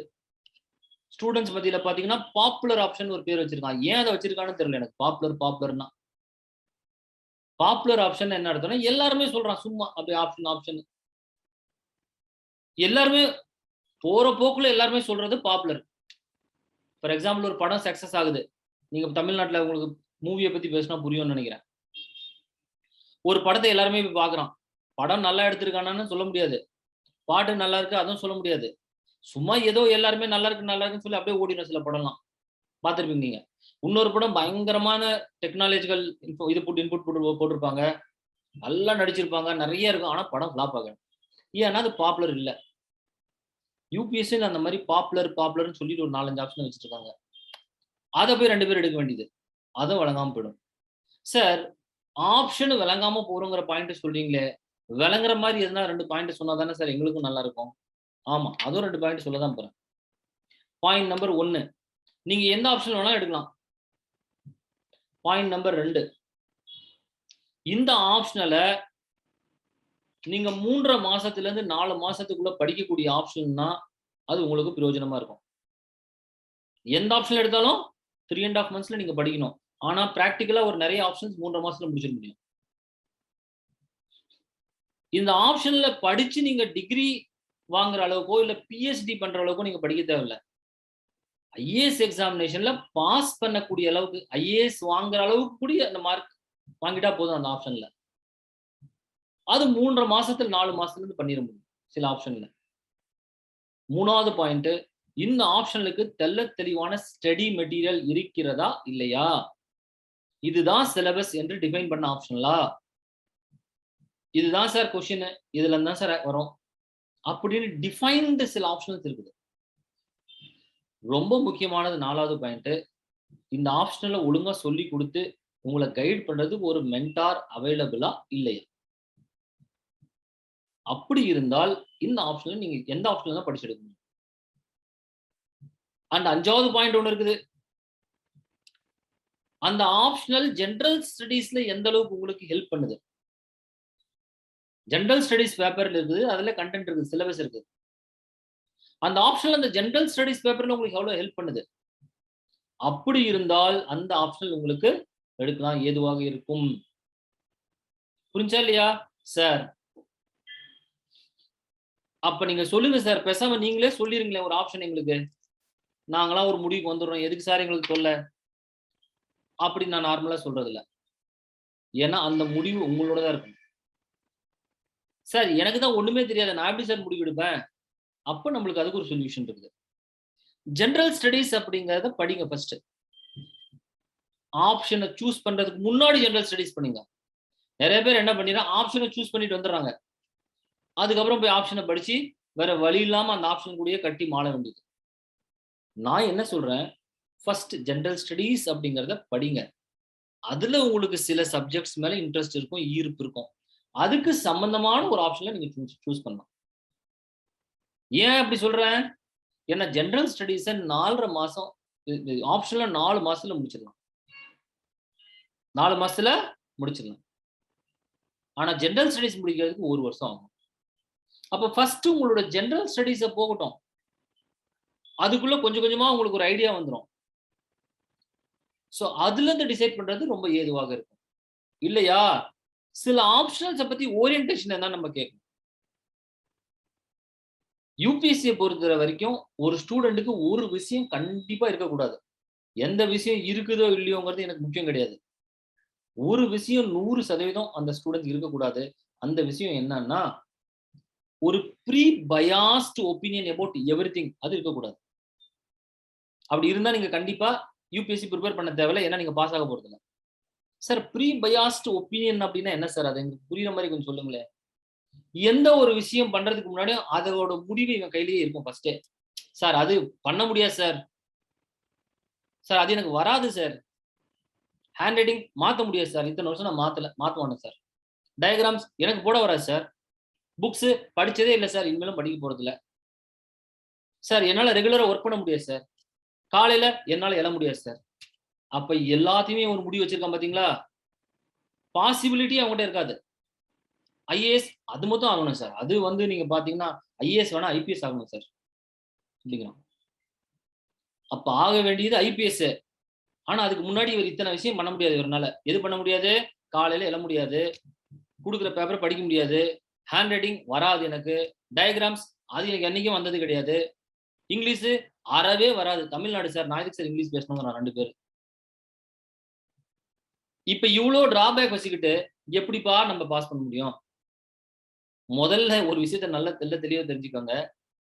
யாரேனும் ஒருத்தர் நானா இருந்தாலும் சரி, இல்ல என்னை மாரி ஏதோ ஒரு இன்ஸ்டிடியூட் வந்து உங்ககிட்ட நாங்கலாம் உங்கள ஐஏஎஸ் ஆக்கணும்னு சொன்னா நம்பாதீங்க. அது ஒரு பொய். நாங்க கைடு தான் பண்ண முடியும். You are the person who are going to do it. First நீங்க உங்கள மாத்தாம ஐஏஎஸ் ஆக முடியாது. நீங்க இருக்கிறாப்லயே நீங்க இருந்துட்டு உட்கார்ந்துட்டு இருந்தீங்கன்னா, இருக்கிற மாரியே இருக்கிறீங்க. நான் எதுவுமே மாத்திக்க தேவையில்ல. நீங்க மாத்தவே மாட்டீங்க அப்படின்னா, கண்டிப்பா இந்த you are not going to clear this examination. யாரு சார் கிளியர் பண்ணுவா? இப்ப நம்ம கிட்ட படிச்ச ஸ்டூடண்ட்ஸ், என்கிட்ட படிச்ச மென்டார் ஆன ஸ்டூடண்ட்ஸ் குறைஞ்சது ஒரு 370 பேருக்கு மேல சர்வீஸ் வாங்கியிருக்காங்க சிவில் சர்வீசஸ்ல. ஐஏஎஸ், ஐபிஎஸ், ஐஆர்எஸ் எல்லா சர்வீஸும் புட் டுகெதர். ஆயிரக்கணக்கான பேருக்கு மேல டிஎன்பிஎஸ்சி சர்வீசஸ் கிளியர் பண்ணியிருக்காங்க. எல்லா டாப்பர்ஸையும் நான் நேருக்கு நேரா என் கிளாஸ்லயே பார்த்திருக்கேன். இப்போ நாங்க உட்கார்ந்து கிளாஸ் நடத்துற இடத்துல இந்த பில்டிங்லயே 370 பேருக்கு மேல சர்வீஸ் வாங்கியிருக்காங்க. இந்த இடத்துல வந்து. அப்ப இந்த பாஸ் பண்ணவங்ககிட்ட எல்லாம் என்ன ஒரு யூனிக்னஸ் நான் பார்க்கிறேன். நான் நிறைய கோர ஆன்சர்ஸ் எழுதியிருக்கேன். உங்களுக்கு தெரியுமா தெரியாதான்னு தெரியல. கோரா அப்படின்னு சொல்லிட்டு ஒரு பிளாட்ஃபார்ம் இருக்குது. ஒரு கொஸ்டின் அண்ட் ஆன்சர் பிளாட்ஃபார்ம். யாருன்னா தெரியுமா? ஜஸ்ட் கை தூக்குங்க பார்க்கலாம். கோரா பிளாட்ஃபார்ம் ஹேண்ட் ரைஸ் ஆப்ஷன். நீங்க போயிட்டு அந்த கோரால எம்ஏ சாதிக்குன்னு டைப் பண்ணுங்க. போதும் போதும் ஹேண்ட் டவுன் பண்ணிடலாம். அப்பா இத்தனை பேர் கோரா தெரியுங்கிறது எனக்கு மன மகிழ்ச்சியா இருக்குதே. பரவாயில்லையா ஸ்டூடெண்ட்ஸ் கொஞ்சம் ஓரளவுக்கு இல்ல? அதுல போயிட்டு என்னோட பேரை டைப் பண்ணுங்க. எம்ஏ எஸ்ஏடிஏகே சாதிக்குன்னு டைப் பண்ணுங்க. அதுல நான் ஒரு ஆன்சர் எழுதியிருக்கேன். What is common in all toppers? எல்லா டாப்பர் கூடயும் காமனான இருக்க விஷயம் என்ன? சார் பாஸ் பண்ணவங்க எல்லாருக்கிட்டையும் 1-2 விஷயம் காமனா இருக்கு. ஃபெயில் பண்ணவங்ககிட்ட எல்லாருக்கிட்டையும் சில விஷயங்கள் காமனாவும் இருக்க செய்யுது. என்ன? அதுதான் ப்ரீ கன்சீவ் நோஷன் நான் சொன்னேன்ல, முடியாது, செய்யாது, விளங்காது, இந்த மாதிரி ஒரு ஆட்டிடியூட் இருக்கவங்க. பாஸ் பண்ணவங்கிட்ட ஒரு விஷயம் இருக்குது. அவன் எப்பவுமே பாஸ் பண்ணவன் பாத்தீங்கன்னா நீங்க, அவன் ஆப்டிமிஸ்டிக்கா தான் இருப்பான். எதை சொன்னீங்கனாலும் சார் ட்ரை பண்ணேன் சார், மாத்திக்கிறேன் சார், சேஞ்ச் பண்ணிக்கிறேன் சார். எப்பவுமே பாசிட்டிவ்லி மோட்டிவேட்டடா இருப்பாங்க பாஸ் பண்றவங்க எல்லாமே. புரியுதுலையா உங்களுக்கு? those people who are toppers, they are willing to adopt ஆகிறதுக்கு ரெடியா இருக்கான். they are willing to adopt. ஒரு விஷயம் சொல்றோமா, செய்றோம் sir, we'll do that, that's it. அப்ப நிறைய பேர் என்னன்னு வருவாங்க, ஒரு ப்ரீ கன்சீவ்டு நோஷனோட வர்றவங்க இந்த எக்ஸாம் பாஸ் பண்றது கொஞ்சம் சிரமம். ப்ரீ கன்சீவ்டு நோஷன்னா என்ன சார், எனக்கு பாத்தீங்கன்னா இந்த மேக்ஸே வராது சார். ஆமா, இது வரைக்கும் வராது, இனிமேல் வரணும். வராதுன்னா சிசெட் பேப்பர் கிளியர் பண்ண மாட்டீங்க சார். எனக்கு பாத்தீங்கன்னா எனக்கு புது ஆளுங்கிட்ட பேச பிடிக்காது சார், ஆனா நான் ஐஏஎஸ் தான் சார் ஆகணும். ஆமா, நீங்க ஐஏஎஸ் ஆகணும், ஆனா புதுசா யார்கிட்டையும் பேச மாட்டீங்க. வீட்டுல இருக்கவங்ககிட்டயே உட்காந்து பேசணும்னா நீங்க ஐஏஎஸ் ஆக தேவையில்லை, வீட்டிலே உட்காந்துக்கலாம். ஐஏஎஸ் ஆகணும்னா நீங்க சில பண்புகளை வளர்த்துக்கணும் இல்லம்மா. You have to develop some characters, no qualities, you have to develop some qualities. அப்ப கண்டிப்பாக அந்த குவாலிட்டிஸ் டெவலப் பண்ற மாதிரி இந்த எக்ஸாமினேஷன்லயும் நீங்க டெவலப் பண்ணி தான் ஆகணும். That and all you have to develop. புரிஞ்சா இல்லையா? 2 பேர் என்கிட்ட சொல்லிட்டே இருக்காங்க, speak in Tamil sir, speak in Tamil சார்னு. அப்ப நான் பேசுறது இவ்வளவு நேரம் ஹிந்தி நினைச்சிட்டு இருக்கான் பாருங்க 2 பேரு. புரிஞ்சா இல்லையா? நான் என்ன சொல்றதுன்னு பரவாயில்ல, இருந்துட்டு போட்டோம். நிறைய பேர் இந்த தமிழ்நாட்டுல இருக்கவங்களுக்கு ஒரு விஷயத்த நான் தெளிவா சொல்லிடுறேன். தமிழ்நாட்டுல இப்ப வருஷம் ரிசல்ட் ரொம்ப குறைஞ்சிட்டு இருக்குன்னு ஒரு பெரிய பாடா இருக்குது. இதை பத்தி நான் கோரால ஒரு ஆன்சரும் எழுதி முந்தா நேத்து போஸ்ட் பண்ணியிருக்கேன். யாருனாச்சும் கோரா எழுதுறீங்க படிக்கிறீங்கன்னா என்னோட ப்ரொஃபைல போய் சர்ச் பண்ணுங்க. ஒண்ணுமே இல்லை, MA-SADIK MA ஸ்பேஸ் சாதிக்குன்னு டைப் பண்ணீங்கன்னா என்னோட கோரா ப்ரொஃபைல் வந்துடும். உள்ள போய் எல்லா ஆன்சரையும் படிங்க. தமிழ்நாட்டுல இருக்கவங்க என்ன பிரச்சனை, ஏன் ரிசல்ட் குறைஞ்சிட்டே இருக்குதுன்னா இதுதான் ஒரு பிரச்சனை. தமிழை தவிர வேற எதுவும் நான் கத்துக்க மாட்டேன், என் மொழி தாய்மொழி, அது தமிழ் மொழி தான் அப்படின்னு சொல்லிட்டு இங்கேயே இப்படியே உட்காந்துருக்கலாம். இல்ல நம்ம எதனா வேற எதனா பண்ணலாம். இங்கிலீஷ் தெரியலங்கிறது ஒரு தப்பு கிடையாது, ஆனா தெரியாமையே இருந்துக்கிறது தான் தப்பு. புரிஞ்சா இல்லையா? ஐஏஎஸ் இன்டர்வியூ நீங்க போறீங்க, ஒரு 23-24 வயசுல நீங்க போறீங்கன்னு வச்சுக்கோங்க. அங்க போயிட்டு அவங்க கிட்ட சார் நான் வந்து இங்கிலீஷ் மீடியம் இல்ல சார் படிச்சேன், அதனால எனக்கு இங்கிலீஷ் தெரியாதுன்னு சொன்னீங்கன்னா அந்த ஐஏஎஸ் போர்டுல என்ன நினைப்பாங்கன்னா, அப்பா வேற எதுவுமே உங்களுக்கு தெரியாதா, வேற எங்கேயுமே இங்கிலீஷ் பேச வாய்ப்பு தெரியலையா, உங்களுக்கு கத்துக்க வாய்ப்பு கிடைக்கலையா, இல்ல நீங்க உருவாக்கலையா? யோசிச்சு பாருங்க. கிளாஸ்ல சொல்லி கொடுக்கறது மட்டும் தான் நம்ம கத்துக்கிறோமா, அதையும் மீறி நிறைய விஷயம் கத்து கொடுக்கணுமா? செல்போன் யூஸ் பண்ண யார் சொல்லி கொடுத்தா உங்களுக்கு? ஒரு 5 வயசு குழந்தை வந்து யூடியூப் பார்த்துட்டு இருக்கு, நான் பார்த்துட்டு இருக்கேன். என் சொந்தக்கார குழந்தை 5 வயசு குழந்தை செல்போன், அதுக்கு யூடியூப் பாஸ்வேர்டு, எப்படி அது பாஸ்வேர்டு போட்டு லாக் ஓபன் திறக்குதுன்னு எனக்கு தெரியுது இல்ல.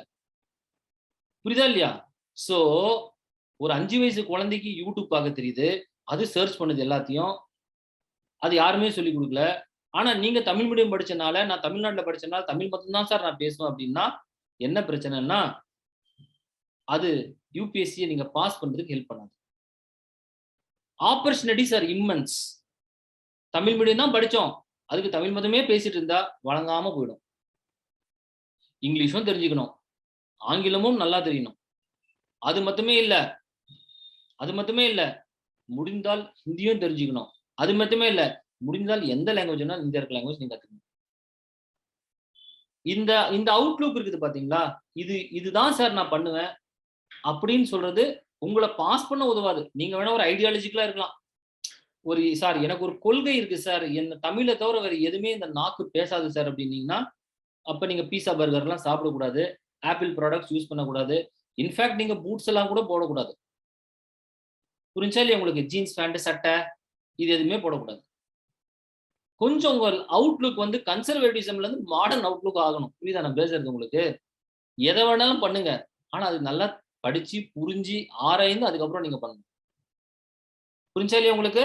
Anyhow let it go. Point என்னன்னா, இந்த மெயின்ஸ்ல இந்த ஆப்ஷனல் பேப்பர்ங்கிறது ஒரு ரொம்ப முக்கியமான பேப்பர். அதை நீங்க இதுதான் எடுக்கணும், இது எடுக்கக்கூடாது அப்படிங்கறதுலாம் எதுவும் கிடையாது. உங்களோட choice, you decide on this. Sir இப்ப மெயின்ஸ்ல வந்து என்ன சொன்னேன், 4 ஜிஎஸ் பேப்பர் சொன்னேன், 1000 மார்க். ஆப்ஷனல் பேப்பர் ஒரு பேப்பர் 2, ஒரு சப்ஜெக்ட் 2 பேப்பர் சொன்னேன், 500 மார்க், 250. பிளஸ் இன்னொரு பேப்பர், ஒரு முக்கியமான பேப்பர் ஒன்று இருக்குது மெயின்ஸ்ல, 2வது ஸ்டேஜ் எக்ஸாமினேஷன்ல. என்ன பேப்பர் சார் அது? SA paper. சார் எஸ்ஏங்கிறது என்ன சார்? அது ஒரு கட்டுரை. எஸ்ஏங்கிறது என்னது? கட்டுரை. எதை பத்தி சார் அவன் கேட்பான்? எதை பத்தி வேணாலும் கேட்டு போறான். எவ்வளவு சார் எழுதணும்? 3 மணி நேரத்துக்கு 2 எஸ்ஏ எழுதணும். புரிஞ்சா இல்லையா? எவ்வளவு பேஜுக்கு எழுதலாம்? உங்களோட சாய்ஸ். நீங்க எவ்வளவு வேணாலும் எழுதிட்டு போலாம். அது எப்படி எழுதணும், எவ்வளவு மார்க் வாங்கணுங்கிறதுல பின்னாடி நம்ம டிஸ்கஸ் பண்ணுவோம். கிளாஸ் வந்ததுக்கு டிஸ்கஸ் பண்ணுவோம் நம்ம. இந்த எஸ்ஏ பேப்பரும் ரொம்ப ஸ்கோரிங் பேப்பர். இது ரொம்ப முக்கியமான பேப்பர். சோ இந்த 4 paper GS 1000 mark, optional paper 500 mark, SA paper 250 mark, 1750 mark மட்டும்தான் உங்க மெயின்ஸ் மார்க். இதுதான் உங்களுடைய சர்வீஸை டிசைட் பண்ணும். பிலிமினரில வாங்கின மார்க் மெயின்ஸ்ல ஆட் பண்ண மாட்டாங்க. அது ஜஸ்ட் குவாலிஃபையிங் பேப்பர் தான். சார் மெயின்ஸ்ல மொத்தம் அப்ப நீங்க சொன்னீங்க 4 ஜிஎஸ், 2 ஆப்ஷனல் 6, ஒரு எஸ்ஏ 7 பேப்பர் தானே சார்னா? இல்ல, இன்னும் 2 பேப்பர் இருக்குது மெயின்ஸ்ல. அந்த 2 பேப்பருமே குவாலிஃபையிங் பேப்பர். என்ன பேப்பர்? ஒன்னு இங்கிலீஷ், அடுத்தது உங்க ரீஜனல் லாங்குவேஜ். கம்பல்சரியா ஒரு இங்கிலீஷ் பேப்பர் இருக்குது. 8வது பேப்பர். 9வது பேப்பர் உங்க ரீஜனல் லாங்குவேஜ். நீங்க தமிழ்னா தமிழ்ல எழுதலாம், இல்ல தெலுங்குனா தெலுங்கு. உங்களுக்கு ஒரு பெரிய காமெடி நான் சொல்றேன். தமிழ்நாட்டில் இருக்கவங்க நிறைய பேர் இந்த தமிழ் பேப்பர்ல ஃபெயில் ஆயிடுறாங்க. தெரியுமா உங்களுக்கு? தமிழ்நாடு தான் இவங்க எல்லாம் சொல்றாங்கல்ல, செந்தமிழும் நாப்பழக்கும், கல் தோன்றி மண் தோன்ற காலத்தே முன் தோன்றிய மூத்த கொடி தமிழ் கொடி எல்லாம் பேசுவான். தமிழ் பேப்பர்ல சேர்த்து எழுது, ஊறுகாய பிரிச்சு எழுதுனா அவன் பாட்டுக்கு எழுதுனான். சுடுகாடு எல்லாம் ஹிஸ்டரிக்கும் பிரிச்சு எழுதி சிம்பிளான 10வதுல கேட்கக்கூடிய தமிழ் இலக்கணம் இலக்கியம் கொஞ்சம் பேர் கேட்கறாங்க, டிரான்ஸ்லேஷன் கேட்கறாங்க, அதுல பாஸ் பண்றது இல்லை. 8வது பேப்பர் இங்கிலீஷ் பேப்பர், 9வது பேப்பர் தமிழ் லாங்குவேஜ் பேப்பர். இது ரெண்டுமே குவாலிஃபையிங் பேப்பர் தான். குவாலிஃபையிங்னா ஜஸ்ட் 33% எடுத்தா பாஸ். இதுல எடுக்கிற மார்க் மெயின்ஸ்க்கு ஆட் பண்ணப்படாது. நான் சொன்ன 7 பேப்பர்ல வாங்குறது தான் மெயின்ஸ்ல மார்க் ஆட் பண்ணுவாங்க. என்ன 7 paper? General studies 4 paper, optional இருக்க 2 பேப்பர், அதாவது 250 250 500, general studies 250 × 4 1000, plus SA paper 1 250. மொத்தம் 1750 மார்க் தான் உங்க மெயின்ஸை டிசைட் பண்ணும். புரிஞ்சா? இங்கிலீஷ் பேப்பர் ஒன்றும் ரீஜனல் பேப்பர் எதுவும் ஜஸ்ட் குவாலிஃபைங் தான். ஆனா ஏற்கனவே நான் சொன்ன மாதிரி தமிழ் பேப்பர்ல நிறைய பேர் தமிழ்நாட்டுல இருந்து ஃபெயில் ஆகுறாங்க. கேட்டா நான் சார் நான் கான்வென்ட்ல படிச்சேன் சார், எப்படி தமிழ் மீடியத்துல படிச்சு நான் இங்கிலீஷ் தெரியாதுன்னு சொல்ற 4 பேர் சுத்திட்டு இருக்கானோ, அதே மாதிரி நான் கான்வென்ட்ல படிச்சேன் சார், எனக்கு நான் பாத்தீங்கன்னா ஆக்ஸ்போர்ட்ல படிச்சேன், எனக்கு சுத்தமா தமிழ் வராதுன்னு சொல்லிட்டு ஒரு 7 பேர் சுத்திட்டு இருக்கான். இந்த 4 7 இந்த 11 பேர் ரொம்ப பிரச்சனை பண்றேன். புரிஞ்சல நான் பேசுறது? ஒருத்தன் தமிழ் தெரியாதுன்னு பிரச்சனை பண்றான், ஒருத்தன் எனக்கு சுத்தமா இங்கிலீஷ் தெரியாது, ரெண்டுமே பிரச்சனை தான். Are we understanding this? சரி சார், இப்போ மெயின்ஸ் 1750 மார்க் நான் மெயின்ஸும் கிளியர் பண்ணியாச்சு. இப்போ 3வது ஸ்டேஜ் இன்டர்வியூ ஸ்டேஜ். இந்த இன்டர்வியூ எத்தனை மார்க் சார்? 275 mark interview. மெயின்ஸ்ல யார் யாரெல்லாம் நல்லா குவாலிஃபை பண்றாங்களோ, சார் அந்த குவாலிஃபைங் எதை வச்சு முடிவு பண்ணுவோம்? எவ்வளவு மார்க் மெயின்ஸ் மார்க் எப்படி முடிவு பண்ணுவாங்க? 2500 பேர் எங்க வருதோ அந்த இடத்துல ஒரு கட் ஆஃப் வச்சுக்கோங்க. அது 2500 கூட இருக்கலாம், இல்ல 2400 கூட இருக்கலாம், இல்ல 2350 கூட இருக்கலாம். எதை பேஸ் பண்ணி அதை முடிவு பண்ணோம்? Total vacancy into 2.5. அந்த இடத்துல ஒரு கோடு போடுறான். அத்தனை பேர் இன்டர்வியூ கூப்பிடுறான். எங்க சார் இன்டர்வியூக்கு? டெல்லி. டெல்லியில யூபிஎஸ்சி ஆபீஸ்ல மட்டும் தான் இன்டர்வியூ நடக்கும். பிலிமினரி மெயின்ஸ் நீங்க இந்த ஊர்லயே உட்காந்து எழுதிக்கலாம். இங்கே தமிழ்நாட்டிலே நீங்க பிலிமினரி மெயின்ஸ் எழுதிடலாம். ஆனா இன்டர்வியூக்கு போகும்போது டெல்லிக்கு தான் நீங்க போய் ஆகணும். யூபிஎஸ்சி ஆபீஸ்ல தான் இன்டர்வியூ நடக்கும். சார் இந்த இன்டர்வியூ பத்தி எதனா 1-2 வார்த்தை சொல்லுங்களேன். நிறைய பேசலாம் இன்டர்வியூ பத்தி. இன்டர்வியூ பத்தி கூட நான் கோரல ஒரு ஆன்சர் எழுதியிருக்கேன். 1,00,000 பேர் அந்த ஆன்சரை படிச்சிருக்காங்க. புரியுதுல்ல? நீங்க கூட அதை படிச்சு பார்க்கலாம். எப்படி இன்டர்வியூ எழுதணும், ஒரு 15 பாயிண்ட் கொடுத்துருக்கேன் இன்டர்வியூ எப்படிங்கிறது. பட் அதெல்லாம் ஒரு பக்கம் இருக்கட்டும், நான் ஒரு 2 பாயிண்ட் இன்டர்வியூ சொல்லுவேன். இந்த இன்டர்வியூ போர்டு கூட ரொம்ப கார்டியல் போர்டு தான். இந்த இன்டர்வியூவை நீங்க இங்கிலீஷ்லயே இன்டர்வியூ கொடுக்கலாம், இல்ல தமிழ்லயும் பேசலாம். இன்டர்வியூ போர்டு மொழிங்கிறது ஒரு பேரியர் கிடையாது. புரியுதா இல்லையா உங்களுக்கு? சார் நான் தமிழ்லயே பேசுறேன் சார் இன்டர்வியூலன்னா தமிழ்லயே பேசுறேன் சார். அவனுக்கு புரியாது இல்ல சார். நார்த் இந்தியாக்காரன் 5 பேர் உட்காந்துருக்கான்னு வச்சுக்கோங்க இன்டர்வியூ போர்டுல, 5 பேர் இருப்பாங்க மெம்பர்ஸ். நான் போய் தமிழ்ல பேசுறேன், அவங்களுக்கு எப்படி சார் புரியும்னா, நீங்க போய் தமிழ்ல பேசுறீங்கன்னா உங்களை டிரான்ஸ்லேட் பண்றதுக்கு ஒரு ஆள் அங்க இருப்பார் எக்ஸ்ட்ரா. அவர் கேட்கிற கேள்விய உங்களை தமிழ்ல டிரான்ஸ்லேட் பண்ணி ஒருத்தர் சொல்லுவாரு, நீங்க சொல்ற தமிழ் பதில அவர் இங்கிலீஷ்ல டிரான்ஸ்லேட் பண்ணி அவங்களுக்கு சொல்லுவாரு. இப்படி நடக்கும். சார் இப்படி நடந்தா நல்லதான்னு கேட்டா நான் என்ன சொல்றதுன்னு எனக்கு தெரியல. இது எப்படின்னா, நீங்க ஒரு பொண்ணுகிட்ட போய் ஒரு விஷயத்த பேசணும்னு நினைக்கிறீங்க. நடுவுல ஒரு மீடியேட்டர் கூட்டிட்டு போறீங்க. அந்த பொண்ணுகிட்ட போய் சொல்ற விஷயத்தை இவங்கிட்ட சொல்றீங்க. இவன் அந்த பொண்ணுகிட்ட டிரான்ஸ்லேட் பண்ணி, அந்த பொண்ணு சொல்றது இவங்கிட்ட சொல்லி, இவன் உங்களுக்கு டிரான்ஸ்லேட் பண்ணனா கடைசியில அது எப்படி முடியும்னு உங்களுக்கு தெரியும். உங்களுக்கு எல்லாருக்கும் தெரியும்னு நினைக்கிறேன். தமிழ் படத்துல எல்லாம் பார்க்காததா இது? யோசிச்சு பாருங்க. தமிழ் படத்துல பார்க்காதது எதுனா இருக்குதா? தமிழ் படம் எப்படி இத பத்தியே ஒரு புக் எழுதலாம். அந்த அளவுக்கு தமிழ் படத்தை என்னோட ஹாபி உங்களுக்கு தெரியும். நிறைய ஹாபி எனக்கு இருக்குது. படிக்கிறதும் தவிர I watch lot of Hollywood movies, all movies. Tamil படத்துல முக்கோண காதல்னு சொல்லிட்டு ஒரு கதை இருக்குது. ட்ரையாங்குலர் லவ் ஸ்டோரின்னு சொல்றாங்க இத ஆங்கிலத்துல. ஒரு ஹீரோ, 2 ஹீரோயின். 2 hero, 1 heroine. புரியுதுல? அதுல 2 ஹீரோங்கிறது ஒரு ஹீரோ, ஒரு ஹீரோட ஃப்ரெண்டு. 2 ஹீரோயின்னா ஒரு ஹீரோயின், ஒரு ஹீரோட ஃப்ரெண்டு. இதை சுற்றியே தமிழ்நாட்டுல ஒரு 100 படம் எடுத்திருக்கான். 100, 500 படம் எடுத்திருக்கான். இதுல எப்படின்னா, நான் ஒண்ணு சொல்றத வேற ஒருத்தர்கிட்ட சொல்றதுக்கு ஒரு மீடியேட்டர் நடுவுல. அந்த கடைசியில இந்த மீடியேட்டர் அந்த பொண்ணை லவ் பண்ணி கடைசியில இந்த கிளைமேக்ஸ்ல அப்படி முடிஞ்சிடும் கதை. சார் அப்ப இந்த மீடியேட்டரை வைக்கிறது எப்பவுமே சிறந்ததா சார்னா எனக்கு தெரியாது. நான் அதை அட்வைஸ் பண்ண மாட்டேன். சார் எனக்கு சுத்தமா இங்கிலீஷே வராது சார் அப்படின்னா ஒரு மீடியேட்டர் வச்சுக்கலாம். ஆனா சிவில் சர்வீஸ் 1 வருஷம் நீங்க படிச்சீங்கன்னா ஒண்ணுமே இங்கிலீஷ் தெரியாதவங்க கூட ஈஸியா இங்கிலீஷ் கத்துக்க முடியும். 1 வருஷம் இந்த ப்ராசஸ்ல நீங்க இருக்கிறீங்க, சிவில் சர்வீஸ் ப்ரிப்பேர் பண்றீங்கன்னா ஈஸியா இங்கிலீஷ் கத்துக்க முடியும். ஈஸி. அங்க போய் இந்த இன்டர்வியூ போர்ட்ல நீங்க ஹைஃபை இங்கிலீஷ் பேசணும் ஒரு நெசசிட்டி கிடையாது. நீங்க சொல்லக்கூடிய விஷயத்தை அவனுக்கு புரியுற அளவுக்கு சிம்பிளா பேசினாலே போதுமானது. சிம்பிளா பேசினதே போதுமானது. Are we understanding this? அப்ப இன்டர்வியூ அப்படிங்கிறது என்னன்னா ஒரு இன்டராக்டிவ் செஷன். அது கொஸ்டின் அண்ட் ஆன்சர் செஷன் கிடையாது. அது முதல்ல நல்லா தெரிஞ்சுக்கோங்க. கேள்வி பதில் செஷன் கிடையாது. அது ஒரு இன்டராக்டிவ் செஷன். அப்படின்னா என்ன அர்த்தம்னா, அவர் கேட்கிறாரு, நீங்க பதில் சொல்றீங்க, அதுல இருந்து அவர் கேட்கிறாரு, மாத்தி ஒரு உரையாடல், பரிமாற்றம், உரையாடல்கள் பரிமாற்றம். இன்டர்வியூ. அந்த இன்டர்வியூலயும் நல்ல மார்க் வாங்க முடியும் உங்களால. புரிஞ்சா இல்லையா உங்களுக்கு? இன்டர்வியூ போர்டை நீங்க கன்வின்ஸ் பண்றீங்க, உங்க திறமையை வெளிப்படுத்துறீங்க, நல்ல மார்க் வாங்க முடியும். எனக்கு தெரிஞ்சு இப்ப இருக்கிற இன்டர்வியூ போர்டு நார்மலாவே யூபிஎஸ்சில இந்த இன்டர்வியூ போர்டுல விமன் கேண்டிடேட்ஸை கொஞ்சம் நல்ல மார்க் போடுறாங்கிறது ஒரு பாயிண்ட் இருக்குது, ஒரு ஃபேக்ட் இருக்குது. ஏன் அப்படின்னா மென்னை கம்பேர் பண்ணும் போதும் விமன் பாத்தீங்கன்னா ரொம்ப கஷ்டங்கள் சிரமங்கள் உட்பட்டு தான் அவங்க போர்டுக்கு வராங்க. they come to the board after a lot of difficulties. அதை பத்தி நம்ம முன்னொரு நாள் விமன் பத்தி டாபிக் எதனாச்சும் டைம் இருந்தா பேசுவோம். நான் பேசுறது புரியுதுல? சோ இதுதான் preliminary examination, mains examination, interview examination. இந்த மெயின்ஸ் எக்ஸாமினேஷனும் இன்டர்வியூல வர மார்க் ரெண்டையும் ஒன்னா கூட்டி அதுல ஒரு மெரிட் லிஸ்ட போடுறாங்க. அந்த மெரிட் லிஸ்ட்ல நீங்க வாங்கின மார்க் அதை அப்படியே ஆர்டர் பண்ணி ஃபர்ஸ்ட் அவங்களுக்கு 1000 பேர் தேவைன்னா அங்க ஒரு கட் பண்ணி 1000 பேரை தூக்கிடுறாங்க. மீதி இருக்கவங்கள ஒரு 50 பேர் வெயிட்டிங் லிஸ்ட் வைக்கிறாங்க. முடிஞ்சு போச்சு கதை. அவ்வளவுதான் யூபிஎஸ்சி எக்ஸாமினேஷன். நான் பேச புரிஞ்சு போச்சு உங்களுக்கு? வருஷத்துக்கு ஒரு டைம் தான் இந்த எக்ஸாமினேஷன் நடக்க போகுது. ஆனா கண்டிப்பாக வருஷம் நடக்கும். கொஞ்சம் பேர் சார் நான் டிஎன்பிசி ப்ரிப்பேர் பண்றேன்னு சொல்றான். ஆமா, டிஎன்பிசி வருஷத்துக்கு ஒரு டைம் நடக்கும். சில டைம் அதுவும் நடக்காது. சில டைம் 2 வருஷத்துக்கு ஒரு டைம் நடக்கும். சில டைம் அதுவும் நடக்காது. சில டைம் 3 வருஷத்துக்கு ஒரு டைம் நடக்கும். நடக்காம கூட போகும். புரிஞ்சா இல்லையா உங்களுக்கு? சோ யூபிஎஸ்சியை பொறுத்த வரைக்கும் preliminary கொஸ்டின் பேப்பர்ங்கிறது இங்கிலீஷ்ல இருக்கும், ஹிந்தியில இருக்கும். preliminary கொஸ்டின் பேப்பர் மட்டும் கையில கொடுக்குறாங்க இல்லையா?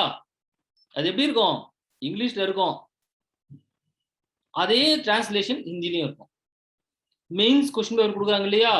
அது இங்கிலீஷ்ல இருக்கும், ஹிந்தியில இருக்கும்.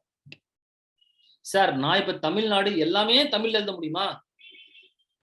நான் ஹிஸ்டரி எடுத்துட்டேன் சார். என்னோட paper Indian history optional paper எடுத்துட்டேன். இதை நான் தமிழ்லயே எழுத முடியுமா? மெயின்ஸ்ல எல்லாருமே எழுத முடியும், தமிழ் எழுத முடியும். ஜெனரல் ஸ்டடிஸ் பேப்பர் எல்லாமே தமிழ்ல எழுத முடியும், எஸ்ஏ தமிழ்ல எழுத முடியும். ஆனா அந்த இங்கிலீஷ் பேப்பர் ஒன்று இருக்குது இல்லையா, அந்த பேப்பர் இங்கிலீஷ்ல தான் நீங்க எழுதியாங்க. புரிஞ்சா இல்லையா? இன்டர்வியூ தமிழ்லயே கொடுக்கலாம். ஏற்கனவே நான் சொல்லிட்டேன் உங்களுக்கு, டிரான்ஸ்லேட்டர் பேரு தமிழ்லயே கொடுக்கலாம். சார் போஸ்டிங்கும் தமிழ்நாட்டிலே என்ன போட்டுருவோன்னா அது சொல்ல முடியும். பாஸ் ஆயிட்டேன் சார், தமிழ்லயே எழுதி நான் பாஸ் பண்ணேன், என்னுடைய தமிழ் பெருமைகளை பாராட்டி என்ன தமிழ்நாட்டிலேயே போட்டுருவானா? சொல்ல முடியாது. கொண்டு போய் உங்களை எங்கனாச்சும் நாகாலாந்துல போடுவான். புரிஞ்சா இல்லையா? சம்பந்தம் இல்லாத ஒரு இடத்துல அது நம்ம எதுவும் சொல்ல முடியாது. Are you understanding this? This is in simple sense the stages of the examination. இது புரிஞ்சிருக்கும்னு நினைக்கிறேன். அடுத்த பாயிண்ட் நம்ம போயிடுவோம். சார், இந்த எக்ஸாமினேஷன் கஷ்டமா ஈஸியா? முதல்ல அதை சொல்லுங்க சார். எக்ஸாமினேஷன் கஷ்டமா ஈஸியா? whether it is easy or difficult? இந்த எக்ஸாமினேஷன் ஈஸி ஒரு வகையில பார்த்தா. சார், எதுனால இந்த எக்ஸாமினேஷன் ஈஸி? பாயிண்ட் நம்பர் 1, ஏற்கனவே சொல்லியிருக்கேன், 8 லட்சம் பேர்ல 7 லட்சம் பேர் விளங்காதவங்க தான், 50,000 பேர் தான் உங்களுக்கு காம்படிஷன். அதனால இது ஈஸி. S R no? இப்பதானே சொன்ன அந்த பாயிண்ட. 8 லட்சம் பேர்ல பாத்தீங்கன்னா பாதி பேர் ஒண்ணுமே தெரியாம தானே இருக்கான். 50,000 தான் காம்படிஷன். சோ அதனால இந்த 50,000த்துல நீங்க ஒருத்தர் வர்றதுங்கிறது எனக்கு தெரிஞ்சது ஈஸி தான். செகண்ட் பாயிண்ட், படிக்கக்கூடிய சப்ஜெக்ட்ஸ் இது எதுவுமே பயங்கரமான கிரீக் அண்ட் லாட்டினோ இல்ல பயங்கரமான கஷ்டமான பேப்பரோ கிடையாது. என்னென்ன பேப்பர் படிக்க போறீங்க? ஹிஸ்டரியை படிக்க போறீங்க. 10வது வரைக்கும் படிச்ச ஹிஸ்டரி, 10வது 12வது வரைக்கும் படிச்ச ஹிஸ்டரி பேப்பர். ஜியாகிரபி 10வது 12வது வரைக்கும், எக்கனாமிக்ஸ் 10வது 12வது வரைக்கும், சயின்ஸ் 10வது 12வது. சரி, எல்லாமே இந்த ஸ்கூல் லெவல்ல படிக்கிறீங்களோ அதே லார்ஜர் பார்ட் ஒரு 80-70% அதே ஃபண்டமெண்டல்ஸ் போதுமானது. ஒரு 30% தான் ஒரு அடிஷனல் அப்டேஷன் தேவை. 30%.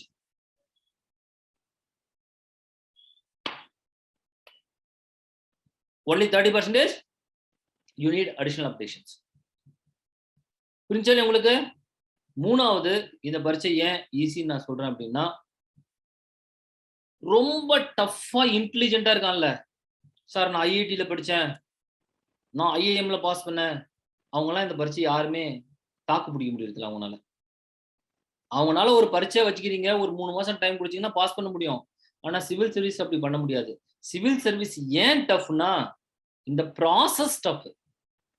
எக்ஸாமினேஷன் டஃப் கிடையாது, ப்ராசஸ் டஃப். ப்ராசஸ்னா என்ன? வருஷத்துக்கு ஒரு டைம் தான் பரீட்சையே வரும், அதுதான் ப்ராசஸ். ரெண்டாவது பாயிண்ட், சார் நான் பிலிமினரி கிளியர் பண்ணிட்டேன், மெயின்ஸ் கிளியர் பண்ணிட்டேன், இன்டர்வியூல போய் ஒரே மார்க்ல மிஸ் பண்ணிட்டேன், இப்ப அடுத்த வருஷம் நான் இன்டர்வியூ பண்ணா போதுமா சார்? இல்ல, திரும்ப நீங்க ஃபர்ஸ்ட்ல இருந்து ஆரம்பிக்கணும். எங்க? பிலிமினரில இருந்து ஆரம்பிக்கணும். அதுதான் நான் ப்ராசஸ்னு சொல்றேன். புரிஞ்சா இல்லையா? மூணாவது பாத்தீங்கன்னா, ஏன் இந்த பரீட்சை நான் டஃப்னு சொல்றேன்னா, இந்த பரீட்சையில the time period which you spend, இன்னைக்கு நீங்க படிக்க ஆரம்பிச்சீங்கன்னா இன்னும் 8-10 மாசம் கழிச்சு தான் பிலிமினரி எக்ஸாம் எழுத போறீங்க. இதுதான் கரெக்டான டைம் படிக்கிறதுக்கு, பிலிமினரி ப்ரிப்பேர் பண்றதுக்கு. இந்த 10 மாசம் உங்களை நீங்க ஊக்கப்படுத்தி கொண்டு நீங்க மோட்டிவேட்டடாவே கன்சிஸ்டன்டா ஒர்க் பண்ணணும். ஊக்கமும் படுத்திக்கணும், மோட்டிவேஷனாவும் இருக்கணும், படிச்சுட்டே இருக்கணும் கன்சிஸ்டன்டா. இது ஒரு long duration marathon race civil சர்வீஸ்ங்கிறது. இது ஏதோ ஸ்பிரிண்ட் கிடையாது. உங்க காலேஜ் பரிச்சை ஸ்பிரிண்ட். ஒரு 2 காலேஜ்ல எனக்கு தெரியும், நிறைய ஸ்டூடெண்ட்ஸ் என்கிட்ட சொல்லுவாங்க, சார் நான்லாம் பாத்தீங்கன்னா சார் ஒரு 3 நாள் தான் சார் படிச்சேன், டிஸ்டிங்ஷன் வாங்கிட்டேன் சார் காலேஜ்லயே, அதனால இந்த சிவில் சர்வீஸ் எல்லாம் 1 வாரம் படிச்சா போதும் சார். 2 பேரும் என்கிட்ட வந்து 1 வாரம் சார், என்ன சார் நீங்க காமெடி பண்ணிட்டு இருக்கீங்க?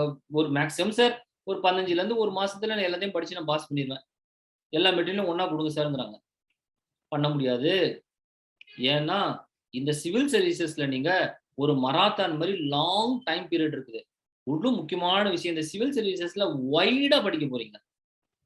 காலேஜ்ல ஒரு விஷயத்தை தான் படிப்பீங்க, இதுல வைடர் அப்ரோச். ஹிஸ்டரியும் உங்களுக்கு தெரியணும், ஜியோகிராஃபியும் தெரியணும், பாலிட்டி தெரியணும், எக்கனாமி தெரியணும். You should know everything and very important, something about everything தெரிஞ்சா போதும். சம்திங் அபவுட் எவ்ரிதிங்னா எல்லா விஷயங்களையும் பத்தியும் தெரியணும், கொஞ்சம் கொஞ்சம் தெரிஞ்சா போதுமானது. அதுக்கு ரொம்ப டீப்பா கொஞ்சம் பேர் பார்ப்பாங்க. இது இந்த மார்க்கெட்ல இருக்கிற இந்த 4 பேர் இவங்க தொல்லை தாங்க முடியல. எங்க போனாலும் ஒரு 4 பேர் வந்து நம்மள கெடுக்கிறதுக்கு வரான். தெரியுமா இல்லையா உங்களுக்கு? 4 பேர் இருக்கிறான்பா, அந்த 4 பேர் இருக்கிறான்பான்னு உங்களுக்கு எல்லாம் சொல்லல. எல்லாருமே வீட்டுல 4 பேர் கேள்வி கேட்பான், 4 பேர் என்ன சொல்லுவான், 4 பேர் நம்மளை பத்தி என்ன நினைப்பான். இந்த 4 பேர் கெடுக்கிறதுக்கு 4 பேர் இருக்கிறான்.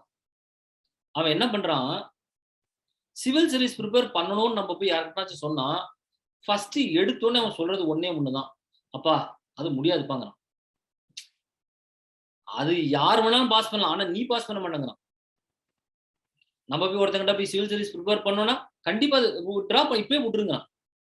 முயற்சியே எடுக்க தேவையில்ல, உனக்கு வராது. ஏன் அதுக்கெல்லாம் பாத்தீங்கன்னா அந்த மூளை வந்து அந்த அல்பர்ட் ஐன்ஸ்டீன் மூளை சைஸ் இருந்தாதான் நீங்க பாஸ் பண்ண முடியும்னு அவன் நினைச்சு வச்சிருக்கான் 2 பேர். இத நிறைய பேர் நான் சொல்றது 4 பேர் படிச்சவங்களே இப்படிதான் இருக்காங்க. ரொம்ப நாளைக்கு முன்னாடி ஒண்ணு உங்களை டிமோட்டிவேட் பண்ணிடுவாங்க, உங்களால முடியாது அப்படின்னு டிமோட்டிவேட் பண்ணுவாங்க. பாயிண்ட் நம்பர் 1 புரிஞ்சா இல்லையா? உங்களால முடியாதுப்பா, ஏன் உங்க அப்பா படிக்கலப்பா, நீ எல்லாம் பாஸ் பண்ண மாட்டப்பாங்கிற. அப்பா படிக்காததுக்கு நான் படிக்கிறதுக்கு என்ன சம்பந்தம் இருக்குது? யோசிச்சு பாருங்க. இதென்ன பூர்வீகமா அப்படியே பரம்பரை பரம்பரையா டிஎன்ஏல அறிவு வருதா? 4 பேர் சொல்றாங்கல்ல எங்களுக்கு பரம்பரை டிஎன்ஏல அறிவு இருக்குது, அந்த மாதிரி அறிவான்னு கேட்கிறேன். இதை யோசிச்சு பாருங்க. அப்ப நம்ம ஒருத்தங்கிட்ட போய் சொல்றோம்னா இந்த 4 பேர்ல ஒருத்தன் என்ன பண்றான், முடியாதுப்பா, வேண்டாம், டோன்ட் வேஸ்ட் யுவர் டைம்ங்கிறான். ஏதோ இவன்லாம் உலகத்துல டைம் யூஸ் பண்ணி ஈஃபில் டவரை கட்டி, எம்பையர் ஸ்டேட் பில்டிங்கை கட்டி, தாஜ்மஹால்லாம் கட்டிட்டு வந்து உட்காந்துட்டு இருக்க மாதிரி நம்மளுக்கு 4 பேர் அட்வைஸ் பண்ணுவான். இவங்க எல்லாத்தையும் நான் பார்த்துட்டு வந்திருக்கேன், அதனால தான் உங்ககிட்ட நான் பேசுறேன். இப்போ உங்களுக்கு எல்லாம் சொல்ற அட்வைஸ் நான் உங்களுக்கு சொல்றதா இல்லையா? இவங்களை எல்லாத்தையும் நான் பார்த்துட்டு வந்திருக்கேன். 2வது டைப் ஆஃப் கேட்டகரி இருக்காங்க. சிவில் சர்வீஸ் ப்ரிப்பேர் பண்ணுன்னு சொன்னீங்கன்னா அவங்கள ஒரு விஷயத்தை பண்ணுவான், பயப்படுத்தி விட்டுருவான். என்ன, இந்து நியூஸ் பேப்பர் படிச்சேன்னு கேட்பான். Sir Hindu newspaper first page படிச்சேன், எனக்கு தெரியும். எக்கனாமிக் டைம்ஸ் படிச்சியா? நியூ இந்தியன் எக்ஸ்பிரஸ் படிச்சியா? நம்மள பயப்படுத்திடுவோம். அது மட்டும் இல்ல, லைப்ரரிக்கு போயிருக்கியான்னு கேட்பான். சார் இல்ல சார், இது வரைக்கும் லைப்ரரியில இருக்க எல்லா புக்கையும் படிக்கணும்பா.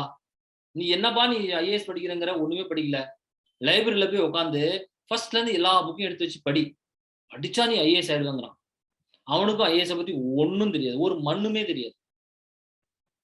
நிறைய காலேஜஸ்ல இந்த மாதிரி நிறைய பேர் மிஸ்கைட் பண்றாங்க. என்ன பண்றாங்க, சிவில் சர்வீஸ் ப்ரிப்பேர் பண்ணணும்னா ஏதோ ஒரு இம்பாசிபிள் டாஸ்க் மாதிரி உங்க தலையில தூக்கி சுமத்துறாங்க. பேசுற புரியுதுல உங்களுக்கு? இத்தனை புக்கை படிச்சிட்டீங்களா, 50 புக்கு படிச்சிட்டீங்களா, 70 புக்கை படிச்சீங்க, 4 பேர் பயப்படுத்திடுறான். புரியுதுல்ல? அவங்களையும் நம்பாதீங்க. ஏன்னா நான் 14 வருஷமா டீச் பண்ணிட்டு இருக்கேன், எனக்கு தெரியும் இது. புரியுதுல்ல? 3வது கேட்டகரி ஆஃப் த பீப்புள் என்ன சொல்றான்னா, சிவில் சர்வீசஸ் அப்படின்னா நீங்க அந்த அதை கேட்டீங்களா, அந்த டாப்பர் சொன்னதை கேட்டீங்களா, இந்த டாப்பர் சொன்னதை கேட்டீங்களான்னு ஒருத்தனையா மிஸ்கைட் பண்ணி ஒரு டாப்பர் சொல்றது ஒரு டாப்பர் ஒன்னு பேசுவான். பாஸ் பண்றதுக்கு முன்னாடி ஒண்ணு பேசுவாங்க, பாஸ் பண்ண அன்னைக்கு ஒண்ணு பேசுவாங்க, ஒரு வருஷம் கழிச்சு ஒண்ணு பேசுவாங்க. நார்மலா டாப்பர்ஸ் அப்படிதானப்பா. உங்களுக்கு எல்லாருக்கும் பிடிச்ச மாதிரி ஒரு கதையை சொல்லுவோம் நம்ம இன்னைக்கு, ஜஸ்ட் ஒரு 3 மினிட்ஸ். என்னோட ஸ்டூடெண்ட் ஒருத்தங்க பாஸ் பண்ணாங்க, ஒரு பொண்ணு. நான் ரொம்ப வருஷத்துக்கு முன்னாடி நடந்த கதையை சொல்றேன். ஒரு 7-8 இயர்ஸ் முன்னாடி இருக்கும். பாஸ் பண்ணதுக்கு அப்புறம் அடுத்த நாள் நியூஸ் பேப்பர்ல நம்ம பார்த்தா, நான் கிளாஸ் நடத்திட்டு இருக்கேன், போயிட்டு ஸ்டூடெண்ட்ஸ் கிட்ட இன்டராக்ட் பண்ணிட்டு இருக்கேன். ஒரு ஸ்டூடெண்ட் என்ன கேள்வி கேட்கறாங்க கிளாஸ்ல, இன்ட்ரோடக்ஷன் கிளாஸ், இனிஷியலா இந்த மாதிரி கிளாஸஸ்ல, சார் ஒரு நாளைக்கு எவ்வளவு மணி நேரம் சார் படிக்கணும்னு கேட்கறாங்க. Simple question. நான் சொல்றேன்ப்பா, ஒரு நாளைக்கு நீங்க பாத்தீங்கன்னா ஒரு 8 to 10 hours உருப்படியா படிச்சா போதுமான சார். எவ்வளவு? 8 to 10 hours உருப்படியா படிச்சா போதுமான சார் அப்படின்னு நான் உங்ககிட்ட சொல்றேன். அவன் உடனே சொல்றான், சார் நிறுத்துங்க சார் ஒரு நிமிஷம், உங்க ஸ்டூடெண்ட் இப்ப பாஸ் பண்ணிருக்காங்க, அவங்க பேரை சொல்றான், அவங்க எத்தனை மணி நேரம் படிச்சாங்கன்னு உங்களுக்கு தெரியுமா சார்னு கேட்கறான். தெரியாதுப்பா, அவங்க ரெகுலரா கிளாஸ்க்கு வந்தாங்க, அவங்களும் அவ்வளவு நேரம் தான். இல்ல சார், நீங்க பாருங்க, அவங்க இன்டர்வியூ கொடுத்திருக்காங்க, ஒரு தமிழ் மேகசினுக்கு அவங்க இன்டர்வியூ கொடுத்திருக்காங்க. நான் 18 மணி நேரம் தினமும் உழைத்து வெற்றி பெற்றேன் அப்படின்னு போட்டிருக்காங்க. 18 மணி நேரம் உழைச்சி வெற்றி பெற்றிருக்காங்க அவங்க. புரிஞ்சா இல்லையா? அவங்க இந்த ஸ்டூடெண்ட் ஏதோ மேகசின் எடுத்து எங்கிட்ட கிளாஸ்ல காமிக்கிறாங்க. நான் உடனே எனக்கு பயங்கர கடுப்பாயிடுச்சு. நான் உடனே அந்த ஸ்டூடெண்ட் ஃபோன் பண்ணிட்டேன். ஒரு நிமிஷம் வெயிட் பண்ணுங்க பண்ண. ஸ்டூடெண்ட் ஃபோன் பண்ணி, ஏமா 18 மணி நேரம் நீங்க படிச்சீங்களா என்ன அப்படின்னு கேட்டேன் போனை பண்ணி. சார் நீங்க ஏன் சார் சும்மா இருங்க சார், நீங்க கடுப்பேத்தாதீங்க. நான் அந்த இன்டர்வியூ எடுக்க வந்தவரை என்ன கேட்டாரு, ஒரு நாளைக்கு எத்தனை மணி நேரம் படிச்சீங்கன்னு. நான் 8ல இருந்து 10 மணி நேரம் படிச்சேன்னு சொன்னேன். அவங்க சொன்னாங்க, இது ரொம்ப சாதாரணமான பதிலா இருக்குது, கொஞ்சம் நீங்க உங்க பதில இன்னும் கொஞ்சம் நல்லா இதா சொல்லுங்கம்மா அப்படின்னு சொல்லிட்டு அவங்க 18 மணி நேரம் போட்டுக்கிட்டாங்க. சார் நான் சொன்னது 8ல இருந்து 10 மணி நேரம் தான் சொன்னேன். ஆனா அப்படி சொன்னா ஒரு ரொம்ப இதா இருக்காது, 18 மணி நேரம் படித்தேன் அப்படின்னு போட்டாதான் நல்லா இருக்கும்னு சொல்லிட்டு அவங்க போட்டு இப்படி பண்ணிட்டாங்க சார், நான் என்ன பண்றதுன்னு கேக்குறாங்க. நான் பேசுறது புரியுதா இல்லையா உங்களுக்கு? அப்ப நான் என்ன சொல்றேன்னா, எல்லாரும் சொல்வதை 100% நம்ப வேண்டாம், படிச்சது எல்லாத்தையும் 100% நம்ப வேண்டாம். கொஞ்சம் திங்க் பண்ணுங்க. Use your intelligence, think. Use your intelligence and think. Is it not? அப்ப நான் என்ன சொல்றேன், இந்த எக்ஸாம ஈஸியாக பாஸ் பண்ண முடியும். ஆனா அதுக்கு 2-3 விஷயம் தேவை. ஈஸியா பாஸ் பண்ண முடியும். ஆனா 2-3 ரொம்ப முக்கியமான விஷயம் தேவை. விஷயம் நம்பர் 1, நீங்க முடிவு பண்ணிட்டீங்களா இந்த எக்ஸாம பாஸ் பண்ணணும்னு இல்லையா அப்படிங்கிற முடிவு தேவை. இல்ல சார் அது நான் எப்படின்னா நான் ட்ரை பண்றேன் சார் அப்படின்னு 2 பேர் சொல்றான். யுபிஎஸ்சி நான் ட்ரை பண்ணுவோம் சார் அப்படிங்கிறான். ட்ரைனா என்ன அர்த்தம்னா டெய்லி 2 நாள் என்ன வந்து பார்க்க போறான். அப்புறம் நல்லா இல்ல அது கொஞ்சம் கஷ்டமா இருந்துச்சுன்னா அது வேண்டாம்னு இப்படி ட்ரை பண்ணு. Don't try, decide. Second thing, if you have decided, give your maximum to the examination. மேக்சிமம்னா உங்களால என்னென்ன கொடுக்க முடியுமோ இந்த பரீட்சைக்கு அதை கொடுங்க. அது எதா இருக்கலாம், உங்க டைமா இருக்கலாம், உங்க எனர்ஜியா இருக்கலாம், உங்க ரிசோர்ஸா இருக்கலாம், உங்க எமோஷனா இருக்கலாம். எல்லாத்தையும் ஒண்ணா ஒரு பண்டில் கட்டி இந்த பரீட்சைக்காக டெடிகேட் பண்ணுங்க. புரிஞ்சா இல்லையா? சார் என்னால டெய்லி 24 மணி நேரம் அலாட் பண்ண முடியாது சார், நான் ஒர்க்கிங் பர்சன் சார்னா நோ ப்ராப்ளம். ஒர்க் போனதை தவிர மீதி ஒரு டைம் இருக்கும்ல, அதை ஃபுல்லா கொடுங்க. சோ ஒரு விஷயத்தை நீங்க தீர்க்கமா முடிவு பண்ணிட்டீங்க அப்படின்னா அதுக்காக ஃபுல்லா உங்ககிட்ட என்ன இருக்குதோ எல்லாத்தையும் கொடுங்க. Don't give this step motherly attitude. மாற்றான் தாய் மனப்பான்மை இந்த பரீட்சைக்கு கொடுக்காதீங்க. சார் நான் வேற ஒண்ணு மெயினா பண்ணிட்டு இருக்கேன், டெஸ்ட் பண்ணுவோம் சார் அப்படின்னீங்கன்னா கண்டிப்பா நீங்க பாஸ் பண்ண போறதில்ல. அதனால பேசாம இதை விட்டுட்டு வேற ஏதாச்சும் வேலையை பண்ணுங்க. வேஸ்ட், உங்க டைம் வேஸ்ட், உங்க எனர்ஜி வேஸ்ட், பணம் வேஸ்ட், எல்லாத்துக்கும் மேல. சோ இதுதான் என்னுடைய சிவில் சர்வீசஸ் நீங்க முடிவு பண்ணிட்டீங்க அப்படின்னா உங்களால என்னென்ன முடியுமோ எல்லாத்தையும் கொடுங்க. ஆனா நம்மளோட பெரிய பிரச்சனை என்னன்னா, ஸ்டூடெண்ட்ஸோட பெரிய பிரச்சனை 2 பிரச்சனை இருக்குது. பிரச்சனை நம்பர் 1, இவன் எதுவுமே கொடுக்க மாட்டான், ஆனா ரிசல்ட் பத்தி உனக்கு வேணும். இப்பதானே சொன்னேன், ஹேண்ட் ரைட்டிங் மாத்த மாட்டேன், படிக்க மாட்டேன், காலையில எழ மாட்டேன், ஆனா என்ன ரிசல்ட் மட்டும் வேணும் இவருக்கு. இது பிரச்சனை நம்பர் 1. செகண்ட் ப்ராப்ளம், இப்ப இருக்கிற ஸ்டூடெண்ட்ஸோட பிரச்சனை, இமிடியேட் கிராட்டிபிகேஷன் அவனுக்கு தேவை. என்ன, இப்ப நான் ப்ரிப்பேர் பண்ண முடிவு பண்ணேன் சார், நாளைக்கு நான் ஐஏஎஸ் ஆகணும் சார். தமிழ் படத்துல மட்டும் தான் அது முடியும். ஒரே பாட்டுல ஐஏஎஸ் ஆகுறது, ஒரே பாட்டுல நீங்க ஐபிஎஸ் ஆகுறது, ஒரே பாட்டுல கோடீஸ்வரன் ஆகுறதுலாம் சினிமால தான் முடியும், இங்க முடியாது. கண்டிப்பா நீங்க ஒர்க் பண்ணணும், ரெகுலரா கிளாஸ் வரணும், ரெகுலரா டெஸ்ட் எழுதணும், ப்ராப்பரா படிக்கணும், ஒரு சிஸ்டமேட்டிக்கா உங்களோட ப்ரிப்பரேஷன் கொடுத்தாதான் பாஸ் பண்ண முடியும். So immediate gratification it is not possible. அப்படி நினைச்சீங்கன்னா இந்த எக்ஸாம்ல உங்களால இருக்க முடியாது, சஸ்டைன் பண்ண முடியாது. நான் பேசுறது உங்களுக்கு புரியுதா இல்லையா உங்களுக்கு? அப்ப ஈஸியானது என்ன, கஷ்டமானது என்ன சொல்லிட்டேன். இந்த எக்ஸாமை எல்லாருனாலையும் பண்ண முடியும். Everybody can do. You have to give your best to the examination. Best. Third and very very important thing, என்னது, when you do something for the examination, don't be too much bothered about the result. இது எக்ஸாம்னு முடிவு பண்ணிட்டீங்க, இந்த எக்ஸாமுக்காக உங்களோட இருக்கிற energy எல்லாத்தையும் இதுல போடுறீங்க. ஆனா அந்த எனர்ஜியை போட்டு படிச்சு நீங்க உங்களை மேன்மைப்படுத்தி நீங்க தயாராகிறதுல 100% போடணுமே தவிர டெய்லி காலையில எந்திரிச்சு உட்காந்து சார் இது நான் போட்டா ரிசல்ட் வருமா, don't be always bothered about the result. Do your duty, result will automatically come. ரிசல்ட்டையே நினைச்சு உட்காந்துட்டு இருந்தீங்கன்னா செய்ய வேண்டிய வேலையை ஒழுங்கா செய்ய மாட்டீங்க. பதட்டம் வரும், பயம் வரும். சார் நான் பாஸ் பண்ணலன்னு என்ன சார் ஆகும், இப்போ ப்ரிப்பரே ஆரம்பிக்கல ஒன்னும், சார் நான் பாஸ் பண்ணனா எனக்கு என்ன சார் சொல்யூஷன் அப்படின்னு கேட்கறாங்க 2 பேர்.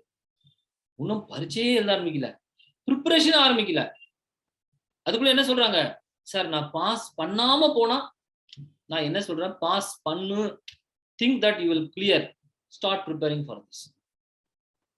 நான் பேசுறது கொஞ்சம் விளங்குதுன்னு நினைக்கிறேன் எல்லாருக்கும், இல்ல புரியுதா இல்லையா உங்களுக்கு? சோ இதுதான் இந்த சிவில் சர்வீசஸோட ஒரு சின்ன அவுட்லைன்.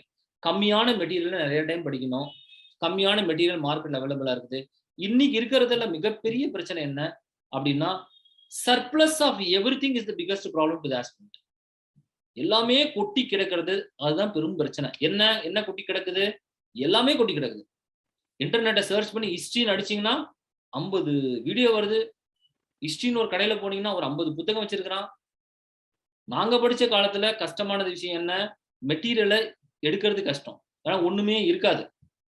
கரெக்டான மெட்டீரியல் கிடைக்கிறது எங்களுக்கு கஷ்டம் 25-20 வருஷத்துக்கு முன்னாடி. இப்ப சரியான மெட்டீரியல் எதுவும் தேடுறது பெரும்பாடா போச்சு. Surplus is a problem today. ஒரு மெட்டீரியல் சர்ச் பண்றதுக்கு 1000 மெட்டீரியல் இருக்குது. கரண்ட் அஃபேர்ஸ் போட்டீங்கன்னா ஒரு 500 கரண்ட் அஃபேர்ஸ் வருது. எல்லாத்துக்கும் மேல நீங்க இன்ஸ்டிடியூட் சர்ச் பண்ணீங்க, அதுல வருது ஒரு 100 இன்ஸ்டிடியூட் வருது. புரிஞ்சா இல்லையா?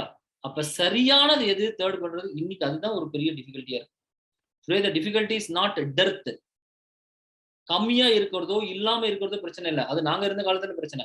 ஒரு இன்ஸ்டிடியூட்டும் இல்ல, ஒரு மெட்டீரியலும் கிடையாது, ஒரு கைடன்ஸும் கிடையாது.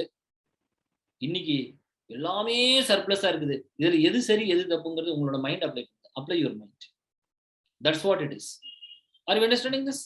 So there are two things I am going to decide before this conclusion of this class. Number one, நிறைய ஸ்டூடெண்ட்ஸ் என்கிட்ட வந்து கண்டிப்பா நீங்க எல்லாருமே ஒரு 5 நாள் கிளாஸ் அட்டெண்ட் பண்ணுங்க. ஓகே, இந்த இந்த எக்ஸாம்ல நீங்க பாஸ் பண்ணிட்டீங்களா, இந்த ஸ்காலர்ஷிப்ல பாஸ் பண்ணீங்களா, என்கிட்ட வந்து சேர்றீங்களா, இதெல்லாம் ஒரு பக்கம் இருக்கட்டும். இந்த 5 நாள்ல இந்த எக்ஸாமினேஷனை பத்தி உங்களுக்கு ஒரு அவேர்னஸ் வரும். நான் பேசுறது புரியுதா இல்லையா உங்களுக்கு? வாழ்க்கையை பத்தி ஒரு புரிதல் வரும். நீங்க என்கிட்ட சேருங்க, சேராம போங்க. I suggest that if you want to join, you join. புரியுதா? That is all different. We are going to start the classes.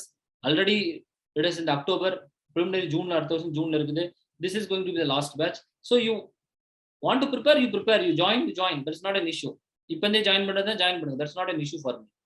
But the point is that you continuously attend my sessions.